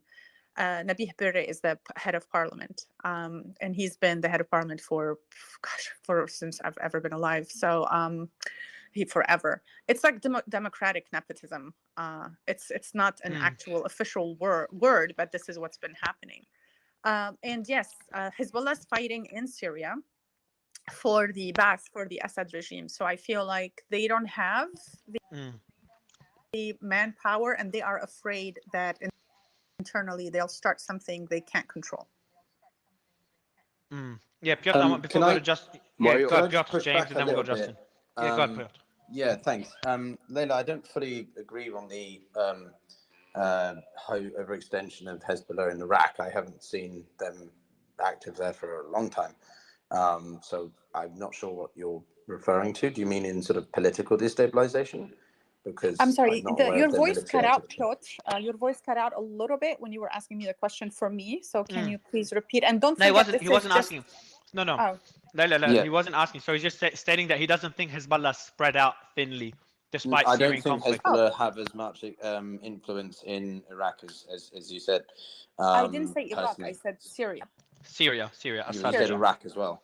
I heard Iraq, so I know Syria's got Hezbollah present, obviously, but Iraq, What I just want to the push back on. absolute So, yeah, fuck? and as to this, the Hezbollah point, I mean, look, The you know, House they're will much not more vote on potent Hutchins force than today Hamas. per They're much more source. politically House will come in at established 3 in p.m. and then Lebanon, recess, and and this that's is why just a I procedure. do What agree the with you on the other fuck? point, though, which is that they don't want to get overly involved in this matter because it undermines their ability to retain influence in an area which, frankly, they have more, I think, immediate interest in. Paving the way before vote You to know, elect breaking the news. speaker after Kevin Yeah, go McCarthy ahead, is man. dropped. Alistair? Yeah, I have some too, but yeah, go ahead. Go for it. Yeah, I see someone told me that the United States airplanes are attacking targets in Syria, deep Syria, and Oh Iraq. wow. Okay, I hold on. Has that been? am so Syria and Iraq. That's unconfirmed, pissed. but I it's a hope reliable that source. they will Okay. argue So when against you have this confirmation, do let us know, Ronnie. But and that's say, fuck if that, that's we true. need to get this done. Can you tell us, like, This not is exactly who the complete, source utter is, but just general bullshit. idea? There's someone from the military, I guess. Complete, utter Yes, bullshit. yeah, but I'll tell I'm you that sorry, I'm it pissed. also has been, but Israeli. Get the Yesterday damn has been the job same done. incident, but by Take the Israeli vote. Yeah, the Israeli. airplanes. Yeah, so we know So that the it's Israeli. probably the same. It's probably the same, but I guess like supplies for Hezbollah or something like that. Interesting. So it's like more. I don't know if this is deterrence or escalation. How do you see that? Is that deterrence? Telling Hezbollah, hey, we're gonna strike you. This would scare Hezbollah because it says like, we're gonna strike you if you get involved. Or it could be escalation because now the US is striking Hezbollah positions, so Hezbollah might need to react. How do you guys interpret this? That's a semantics question, Mario. It's I think it's deterrence, largely. Sorry, Firas. So it's a semantics question. You know, if you ask the Syrians, it's escalation. If you ask the Americans, it's deterrence. It's like a it's no, a I mean that. So the more the intention behind it. So is the intention more to deter Hezbollah, or the intention is to instigate Hezbollah? I think the intention will be to deter, but could that? So my question should be: it seems I would assume that their intentions is to deter, but could that lead to an escalation? Like, how will Hezbollah respond? I Can I think clarify? I think you need to keep in mind the relevance of the carrier strike group and what that's going to do in the context of Israel, because I think that will influence the psyche, the calculus of the others that are sort of, you know, again on the sidelines, wondering whether they want to get involved or not. I do draw back people's attention to Iran and the US, because whilst Hamas has this more vague relationship to Iran, Hezbollah is the most renowned, you know, proxy of the Islamic Republic. So I would look at that and then consider how Hezbollah are hedging. I just keep coming back to the term hedging. I just think Hezbollah are hedging, and we're going to see that, you know, develop. And if the US suddenly decides it wants to strike Hezbollah for some reason, which I don't think they would, then maybe things will deteriorate. But We at have the put moment, our things seem like Israel they're on ahead pretty even keel. of what But our that's, needs are. I know James. By You wanted to voting come for in. the Sorry humanitarian, by pushing for this Yeah, it's okay. humanitarian First point is corridor, that I just read but yet reports about some recessing videos without about voting Arab Salim, which on who is the House a Speaker town is in going to South be Beirut, without South fucking Lebanon, doing their job. where there's some flares. I think it's for visibility. One more time. They are checking the region, so they are throwing flares, but I'll send the video Explain to to Mario. me And in parallel, how I want to they can interject be about the focused on fact working that this and just Hezbollah like, has yeah, been we're spreading breaking thin. for the day. To be Why fair, are we they've fucking been doing suffering both? since the explosion of the port, because this part of the port is one of the parts where they have most of their weapons. And that's one of This the pisses main me off. supplies of weapons of Hezbollah. So yeah, If they're that's going to be doing publicly this, kind of we publicly should known still in the be doing region this. that this is where they can store some of their There weapons should be before no moving them damn in. reason they're And now the breaking only today. way of None moving fucking whatsoever. weapons in is to move them through Syria. I'm sorry. And when you say, Mario, it's That is deterrent just when stupid. the US or Israel shoots some weapon supply or carriage from Iran that's going through Iran, Iraq, Syria, Lebanon. This is usually a deterrent. Like, please don't use those weapons. And Hezbollah doesn't attack usually after those. That's to clarify some points. So I have some breaking news. There's a new barrage of rockets firing from Gaza again, and there are Towards sirens Sderot. towards Sderot. Yes, and Yes. sirens are already on in Sderot. Whenever we have So another one here. I've got one more here. Hebrew sources say Palestinian fighters are still roaming around the Nir Am settlement in the Gaza Strip. So where is that exactly? Can anyone? Sorry? So that's from PL24. So The northern PL24 part says. of Gaza. Sorry. It's the northern part of Gaza Strip. No, it's So the but northern part of it. It's beyond the northern part of Gaza Strip. It's outside of the Gaza Strip. It's So why would they put? Okay, they call. Okay. So when they say near Am settlement in the Gaza Strip, they're trying to say this is even though it's Israeli territory, they call it Gaza Strip because Gaza Strip is Gaza. But when they say no, it's actually not the strip. Israel has another word for it, and I guess it was translated badly. It's called okay, Otef Gaza. I guess it roughly translates to Envelope. surrounding Gaza. Envelope. So it's Gaza not the envelope. strip, it's Yeah, Gaza Envelope, yeah. Okay, that's what I thought. That's what I thought. Okay, perfect. Just to make sure, because what's happening is that when the mistranslations happen, the team posts it because there's so much news happening, and they post it with a mistranslation, and then backfires on us.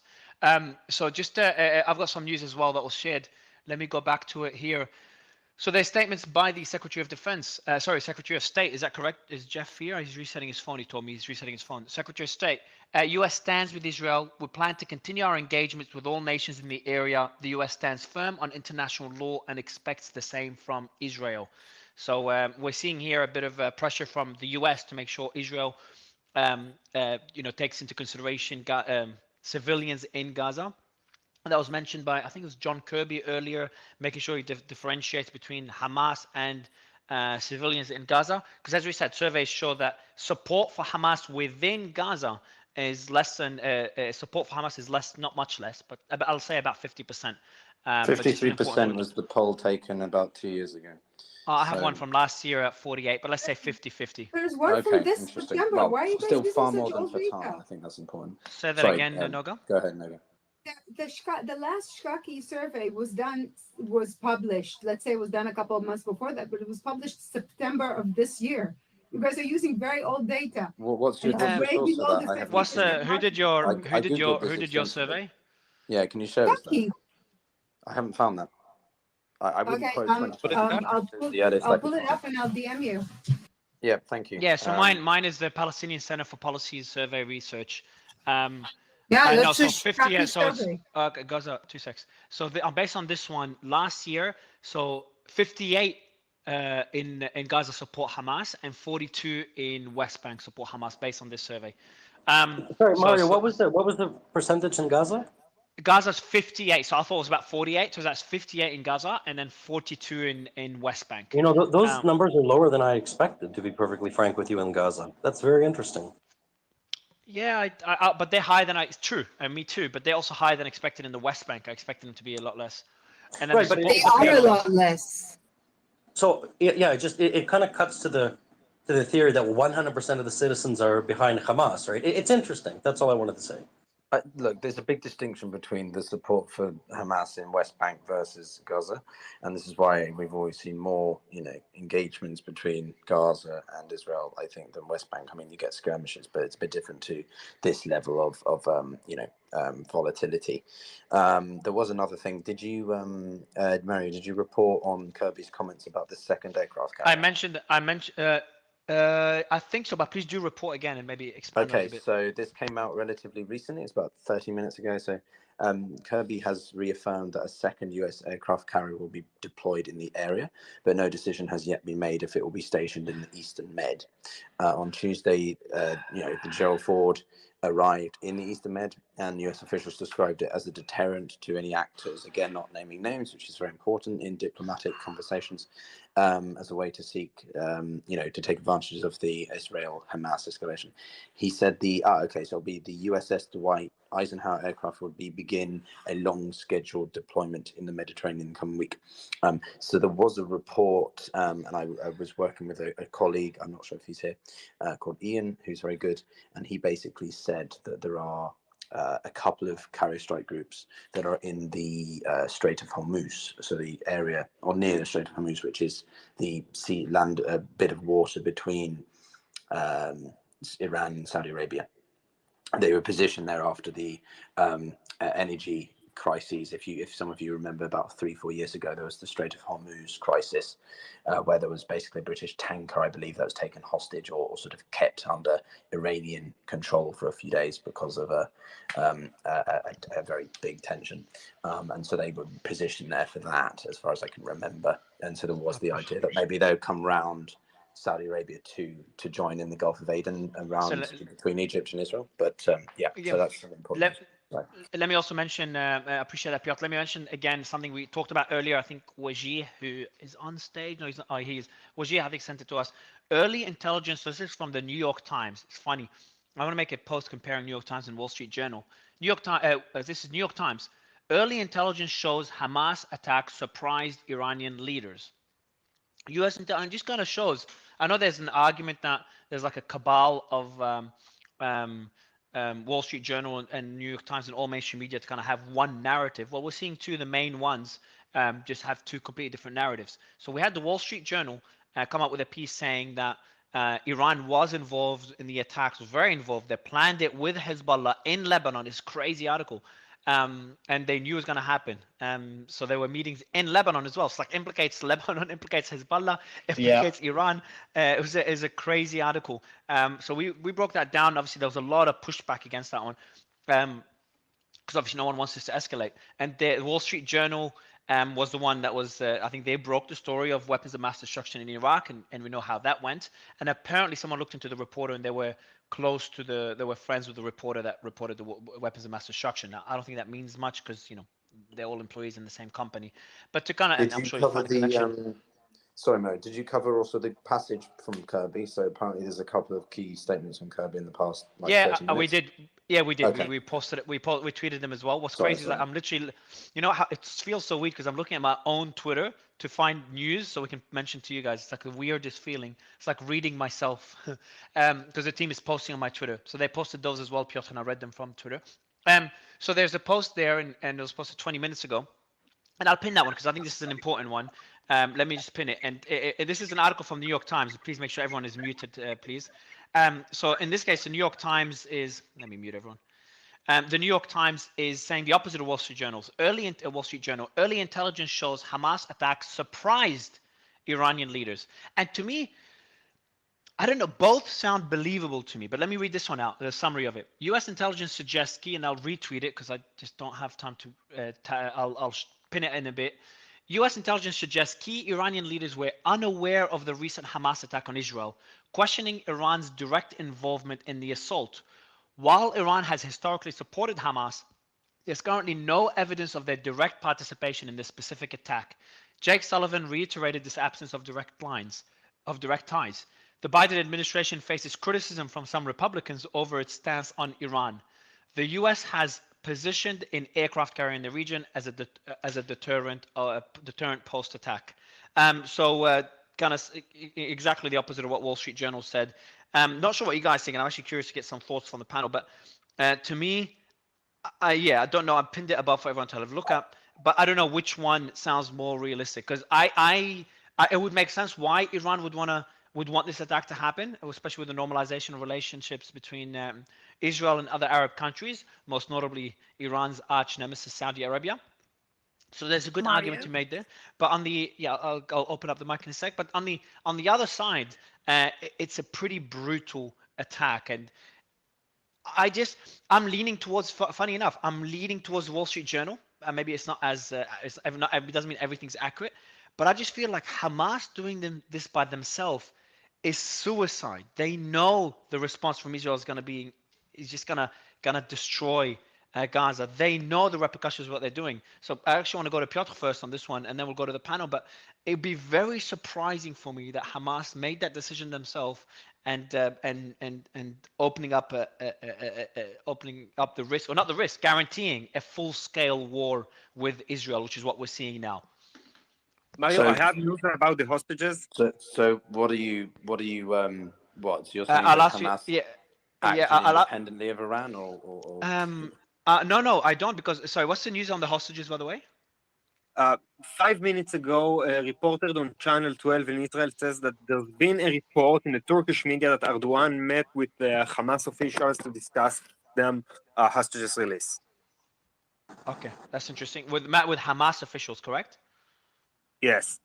It says it's B'chirei Hamas, which means like high-ranking Hamas. It means Hamas officials. Okay. That's Sorry, I have breaking news on this issue from 9 minutes ago. Thank you, Maggie, for this. There are reports in Turkey that Erdogan is meeting with Hamas about the abductees. Yeah, we just read that. Ronnie just read that. Sorry, I missed it. There was a glitch in the system. Okay, I'm just sending that to my team. Okay, so he's meeting regarding the abductees. Does it have details exactly why? Is it just? I'm guessing it's for the release. That's what I've got. There's a lot to unpack here. Role of Turkey, very interesting. Trying to find themselves a role relevant. Stick their nose into the mediation roles. Onto your question about Hamas and Iran, I personally, again, I think Hamas may have been facilitated by Iran, but I don't think Iran had direct engagement in this because. But then Piotr, but then why would Hamas? Sorry to interrupt you, but why would the thing you asked me a question before is like why would Hamas? And just a correction to a statement made. I didn't hear you make that statement. If you're at Layla, that you said Amal and Hezbollah has full control of Lebanon. I didn't hear you make that statement, but obviously it's not true. They don't have full control of Lebanon, but they do have significant influence in Lebanon. Obviously, a pretty strong military. So just want to make that correction there. But Piotr, if Hamas did it and decided independently to conduct this attack, isn't that just a suicide mission? Like, why would they do that? Like, they know Israel's just gonna pummel the Gaza Strip. Because it's a war of conquest in their eyes. They are driven. I'm not pretending to be an intricate expert of them, but they are an Islamic jihadist-based group, and the motivations behind that are very complicated, but often driven through ideological means. And they also may have well been, given a sort of, maybe they've been manipulated by the Iranians. Maybe they've been manipulated, but Hamas is a hardcore group. There's a difference between them and Hezbollah in also that ideological sense. I'm not suddenly saying Hezbollah is any sort of moderate, but Hezbollah has the ability to function as a political entity in Lebanon and Lebanon, right? And Hamas doesn't. They are a very, very hardcore group, and I didn't realize just how much until I was reading about it today. So. To them, it's not a suicide mission. It's a submission of they'll be considered martyrs. So that's personally what I don't know. I mean, maybe some other people have better thoughts or disagree with me, and then just for me personally, I still think about this from a pragmatic standpoint, which is that Iran is going to be interested in supporting Hamas to the point that it doesn't escalate to them being involved. Directly, because it just risks that too much. So yeah, I don't know. We've got a lot of hands. So I think we should go to go ahead, Ben. And by the way, just you do have. I know you're out in the restaurant, probably just heads up. There's a lot of plates and stuff, but it's all good. Just thought I'd let you know. Ben, go ahead. So the Jerusalem Post yesterday postulated a hypothesis based on basically military sources that they have. So they postulated that Hamas's plan was to conquer and hold the Gaza corridor. Intelligence collected from the battle with Hamas in the Gaza Strip periphery proves that the terrorist well, a terrorist group's plan was to conquer the area and hold it for an indefinite period, the IDF sources said Wednesday. Equipment, logistical teams, and other data indicated that the terrorists expected to stay in the area and came prepared for such an operation before facing a faster and more powerful counterattack than what they had foreseen. So that was the Jerusalem Post, which does tend to have very good, at least military sources. Interesting. Can you send me through that article, please, Ben? On Yes, WhatsApp? absolutely. Sure. In the group? That's Yeah. interesting. Yeah, but that just sounds far-fetched. Like, does Hamas really think they have the capability to occupy the envelope for an indefinite period of time? So I think the word belief is a good chosen word. It's because yes, religiously they do believe that they have the not only the right but the obligation and the will of having this jihadist war. So, by the way, we do have an update. So Jean Blad is speaking right now, goes back to your point, Leila. Jean Blad is speaking right now, and he said he supports Hezbollah and his people if they decide to get in a war in the south. So that Right. just came You out know much what? insisted. I'll get you also a response from people in the Druze party, and what do they feel about those sentiments in a little bit. I'm communicating with them right now. I do want to say something, Mario, about my statement that Hezbollah and the Sunai Shi'i, the duo of Amal and Hezbollah, are in control. I don't know how I speak up or how I say my statements, but we can't. This is more of an analysis or how we view things in Lebanon. On the ground, I feel like nothing can get done in Lebanon unless Hezbollah and Amal approve of it. Like they can go and put rocket launchers in the north side of Lebanon and no one can stop them. There will be an uprising. There will be people going on the media saying all sorts of things, but nothing can really stop them. So it's how we view things. I view them in control. We can debate how much in control they are, and at the end of the day, it's an opinion. They are not fully in control. Sure, there are still parties who have a say in Lebanon, but they are a major, I don't know. I guess it's how we view things. I do want to comment on the West Street Journal. Before you continue, I'll go back to the Wall Street Journal. Sorry about that. Just Ismail Haniyeh. Can anyone, Firaz, do you know who Ismail Haniyeh? Apparently, a senior Hamas official. That's the top leader of Hamas. Yeah. Oh wow. Okay, this is the top leader of Hamas. So there's a building. He is. Let me say he is the top leader of Hamas. Okay, so this is important because his building and right now is on fire and it was just hit in a strike. Obviously, But not they obviously. bomb it in every. Not in Gaza. That's in Gaza, yes. But I don't think Ismail Haniyeh lives in Gaza. Doesn't he live in He's Qatar? in Turkey. No, he's right now. It's the leadership is in Turkey. Right, but he lives in Qatar, does he not? Yeah. Yep. But basically, every escalation, Israel bombs his house just as a symbolic victory image. Oh, he always has the same house? Now they rebuild it and then they bomb it. It's almost made out of Legos by now. But people live in it. Like if they know he's gonna bomb it, like maybe just stop living in that house, stop rebuilding it. But obviously, it's becoming symbolic now. Yeah, exactly. It's a victory image. A lot of what's happening in Gaza right now is just a victory image. You see it circulating, for instance, on Israeli media and mainstream newspapers of just entire residential areas flattened just to have this victory image, which is why the IDF is saying that we're focusing on damage, not precision. But a thing about the Iranian involvement, Iranians were just as surprised as Hamas's political leaders, because, and I talked to multiple sources about that and looked into it deeply. The military wing was the one to take the decision. The plan for the raid was made as an option, not as a plan, but as an option all the way 5 years ago. They started training for it all the way back in 2018 as an option of just putting all cards on the table and just jumping at this of having one chance of either making a major breakthrough or not.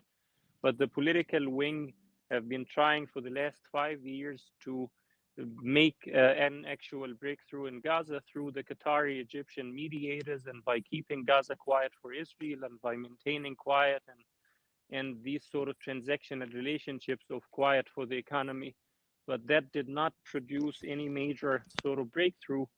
and it did not change the situation in Gaza. And then at the other side, you had the most right-wing Israeli government just pouring fuel and fire in the West Bank in terms of Palestinians jailed in Israel, most of whom are jailed without a fair trial in a military court.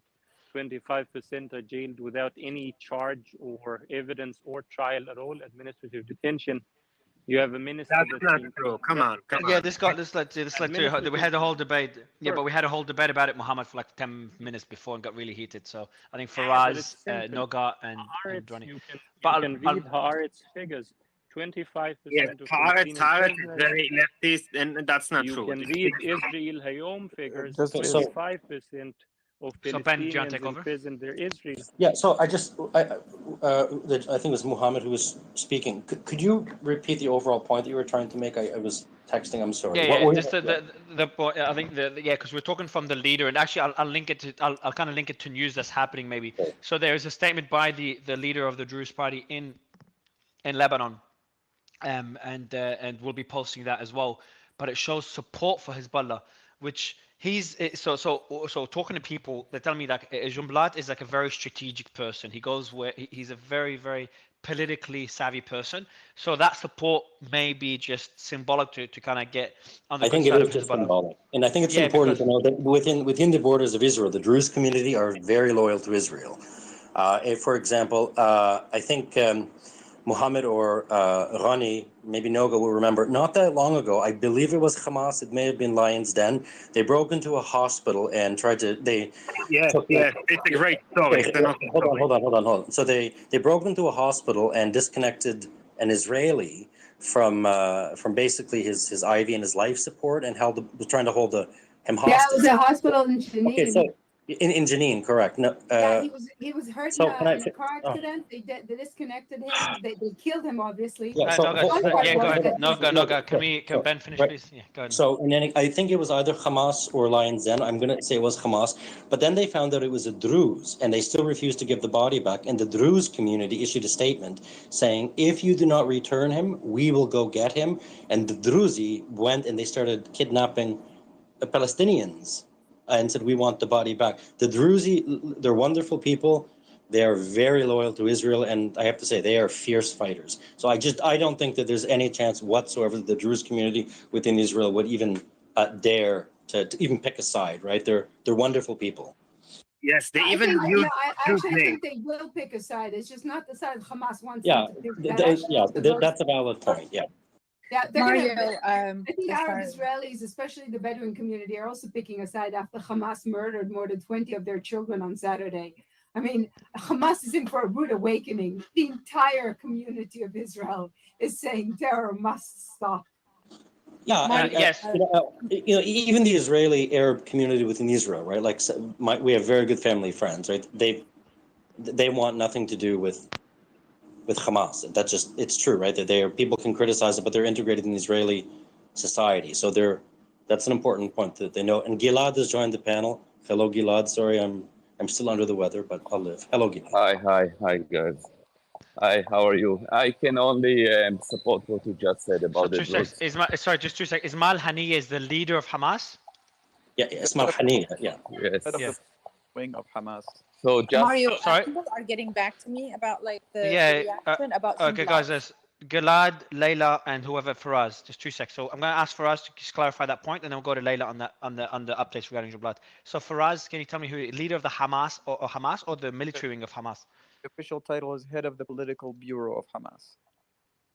The militant wing is Izzadin al-Qassam, right? I think, yeah.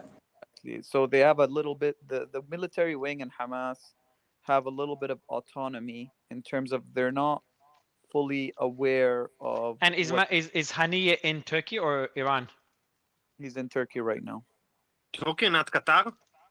No, he lives in Qatar, but he's in Turkey right now.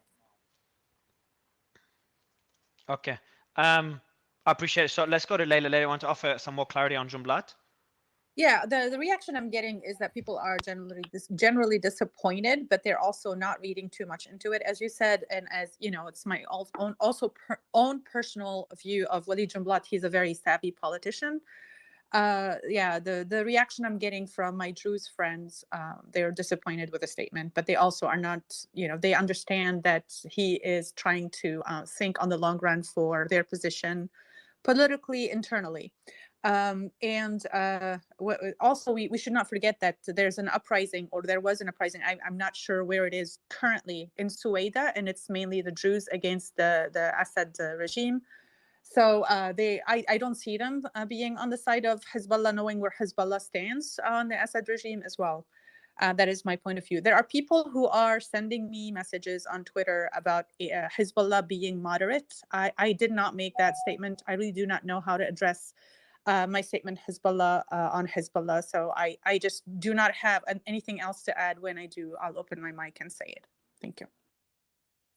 So Mario, I have the notes from the ex-prime minister of Israel's statements. If we don't have any breaking news, should I read Yeah, them out? please read it out. Please do. Okay. So ex-prime minister Olmert said Hamas, if Hezbollah joins the war, it will be a big mistake. We will deal with it and we will win. I supported the disengagement from Gaza.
The House will come to order.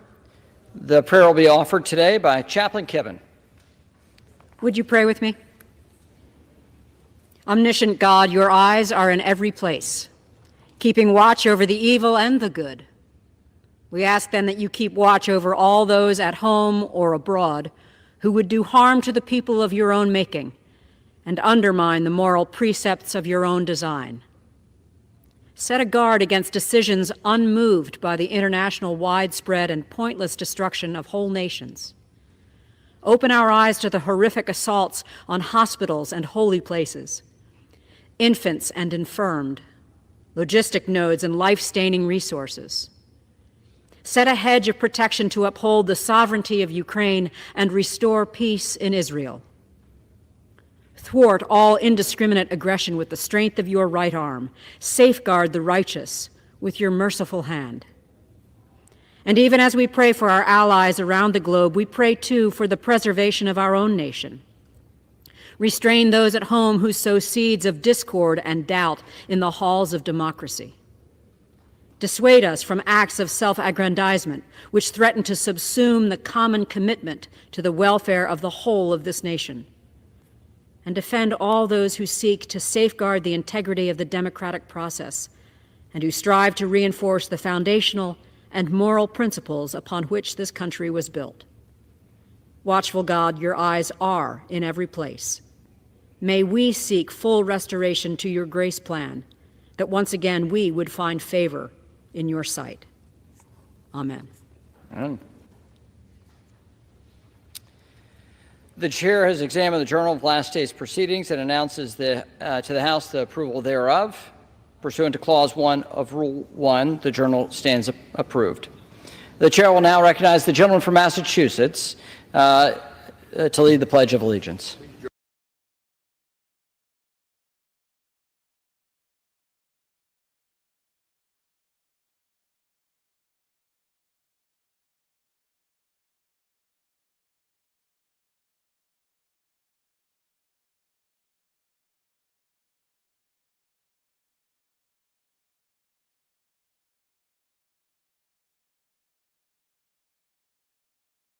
peace in Israel.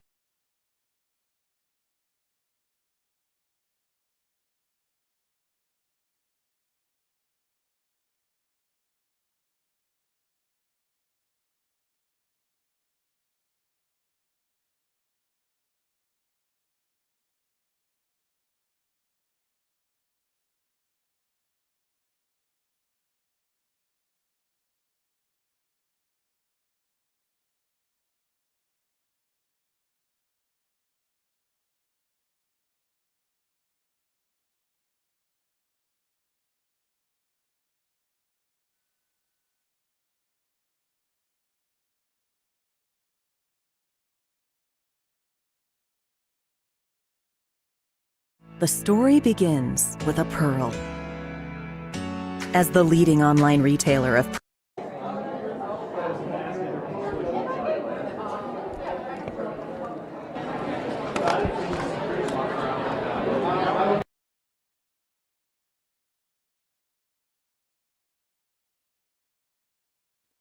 Well,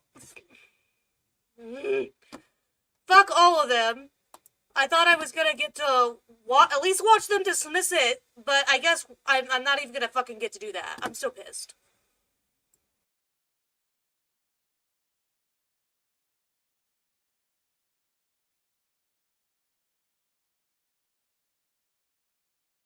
But they're making a decision and not just saying that to the guy who pays the bills each month.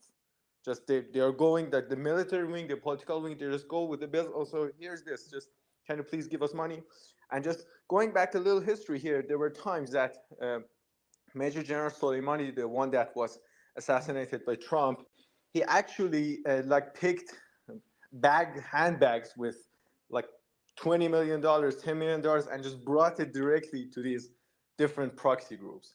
But the situation that we are in right now, and we are worried, is that if the situation in Gaza, and I mean by that Israel going in with boots and just doing it very heavily, if that escalates, there may be a reaction from Hezbollah, and after Hezbollah from Iran, and after Iran from the US. But right now, I think the flexing from the United States is pretty big. You know, like the biggest naval aircraft carrier in the whole universe is being parked besides Lebanon.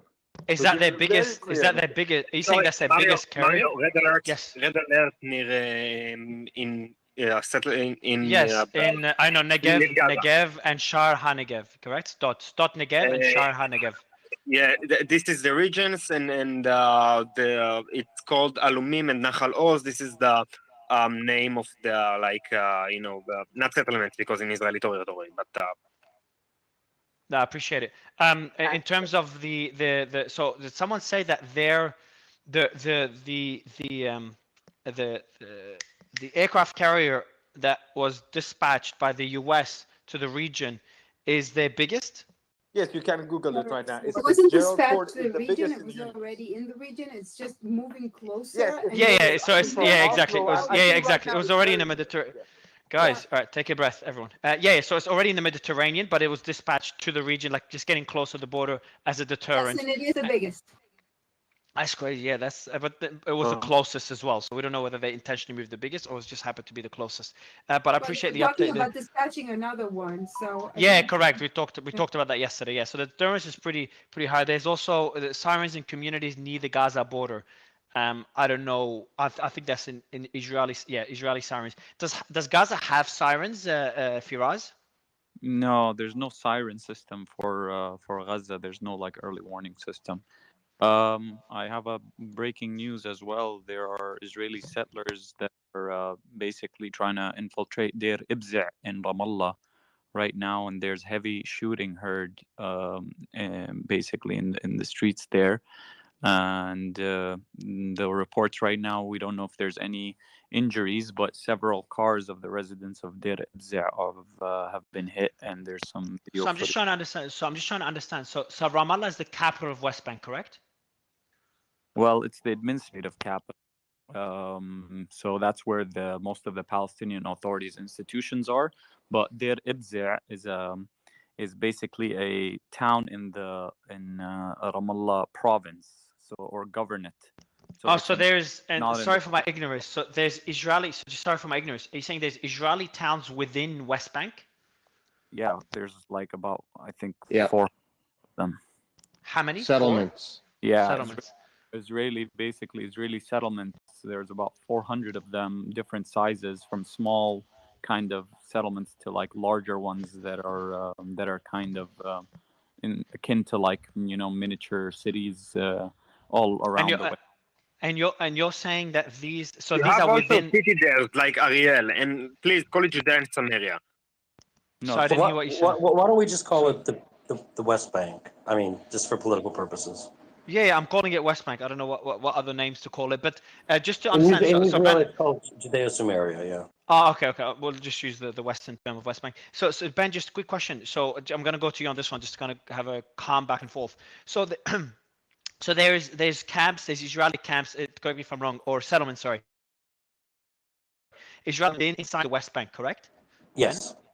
Okay, and what Faraz is saying is that people from these settlements have gone out. So it's not the military; it's just people gone out in retaliation and gone into the West Bank and That's impossible. I found it very hard to believe. So just hold on. Okay. So Ronnie, we can. Okay, you don't have to believe it. No one has to believe it. So this is not confirmed. Not this unless Firaz will mention the sources. Everyone could believe whatever they want because no one, people are not believing. Each side is not believing some claims by the other side. But let's just listen to each other's side. You can make whatever statements they are. And one thing I'll make, and I've said this in every single conflict. You can find good people and bad people on every side in every conflict. Whether I cover the Russia-Ukraine war, whether we're covering the skirmishes in Armenia and their neighbor Kazakhstan, whatever it was, and whether we're covering this war as well. So and that's why I'm trying to understand exactly what the reports are. Faraz, just quickly, do you have a source for the report? Or is that people on the ground that told you this?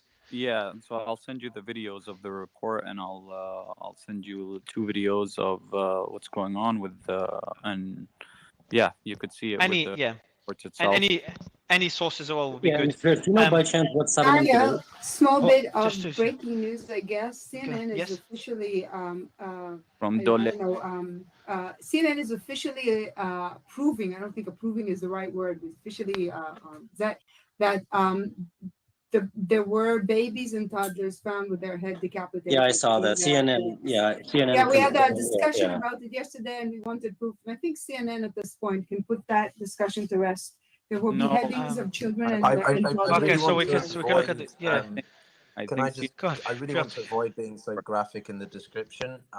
It's kind of what made me leave yesterday. I really don't want to. If you could just tell us. It's actually. I get it. Report, but they did have a reporter on the ground to verify it, so they're pretty good. Yeah, but if you can just avoid using the graphic descriptions, I just don't think. I don't know. Yeah, Noga, can you send me? No, okay, you've described it. I think you already described it. Noga. Yeah, Noga. I'm asking you, please. I would appreciate it because I don't think I'm thick-skinned, but to hear that kind of thing frequently is it's too much. So yeah. I don't know, Mary, if you don't agree with that, fair enough. But for me, I just think no. Look, I respect. Describe it in other ways. You know what I mean? But that's look, you've helped moderate the space, so I respect your request there. And Noga, if you can send me through the article, please, that will be great. You can just send it through to me. Thank you so much. And obviously, this is both news that Faraz and Noga you mentioned is just heartbreaking. So, and Faraz, you can send me through the news, the videos, and the source as well, and Noga, if you send me through that CNN article as well. But what Faraz? Okay, I'm just having a look at it now. So I'll look at it's a video. So the Israeli Prime Minister spokesman just confirmed babies and toddlers were found with the decapitation, with the heads decapitated. I don't know if that's wording is okay, but this is just no. That's. I mean, it's sorry. That the reason I just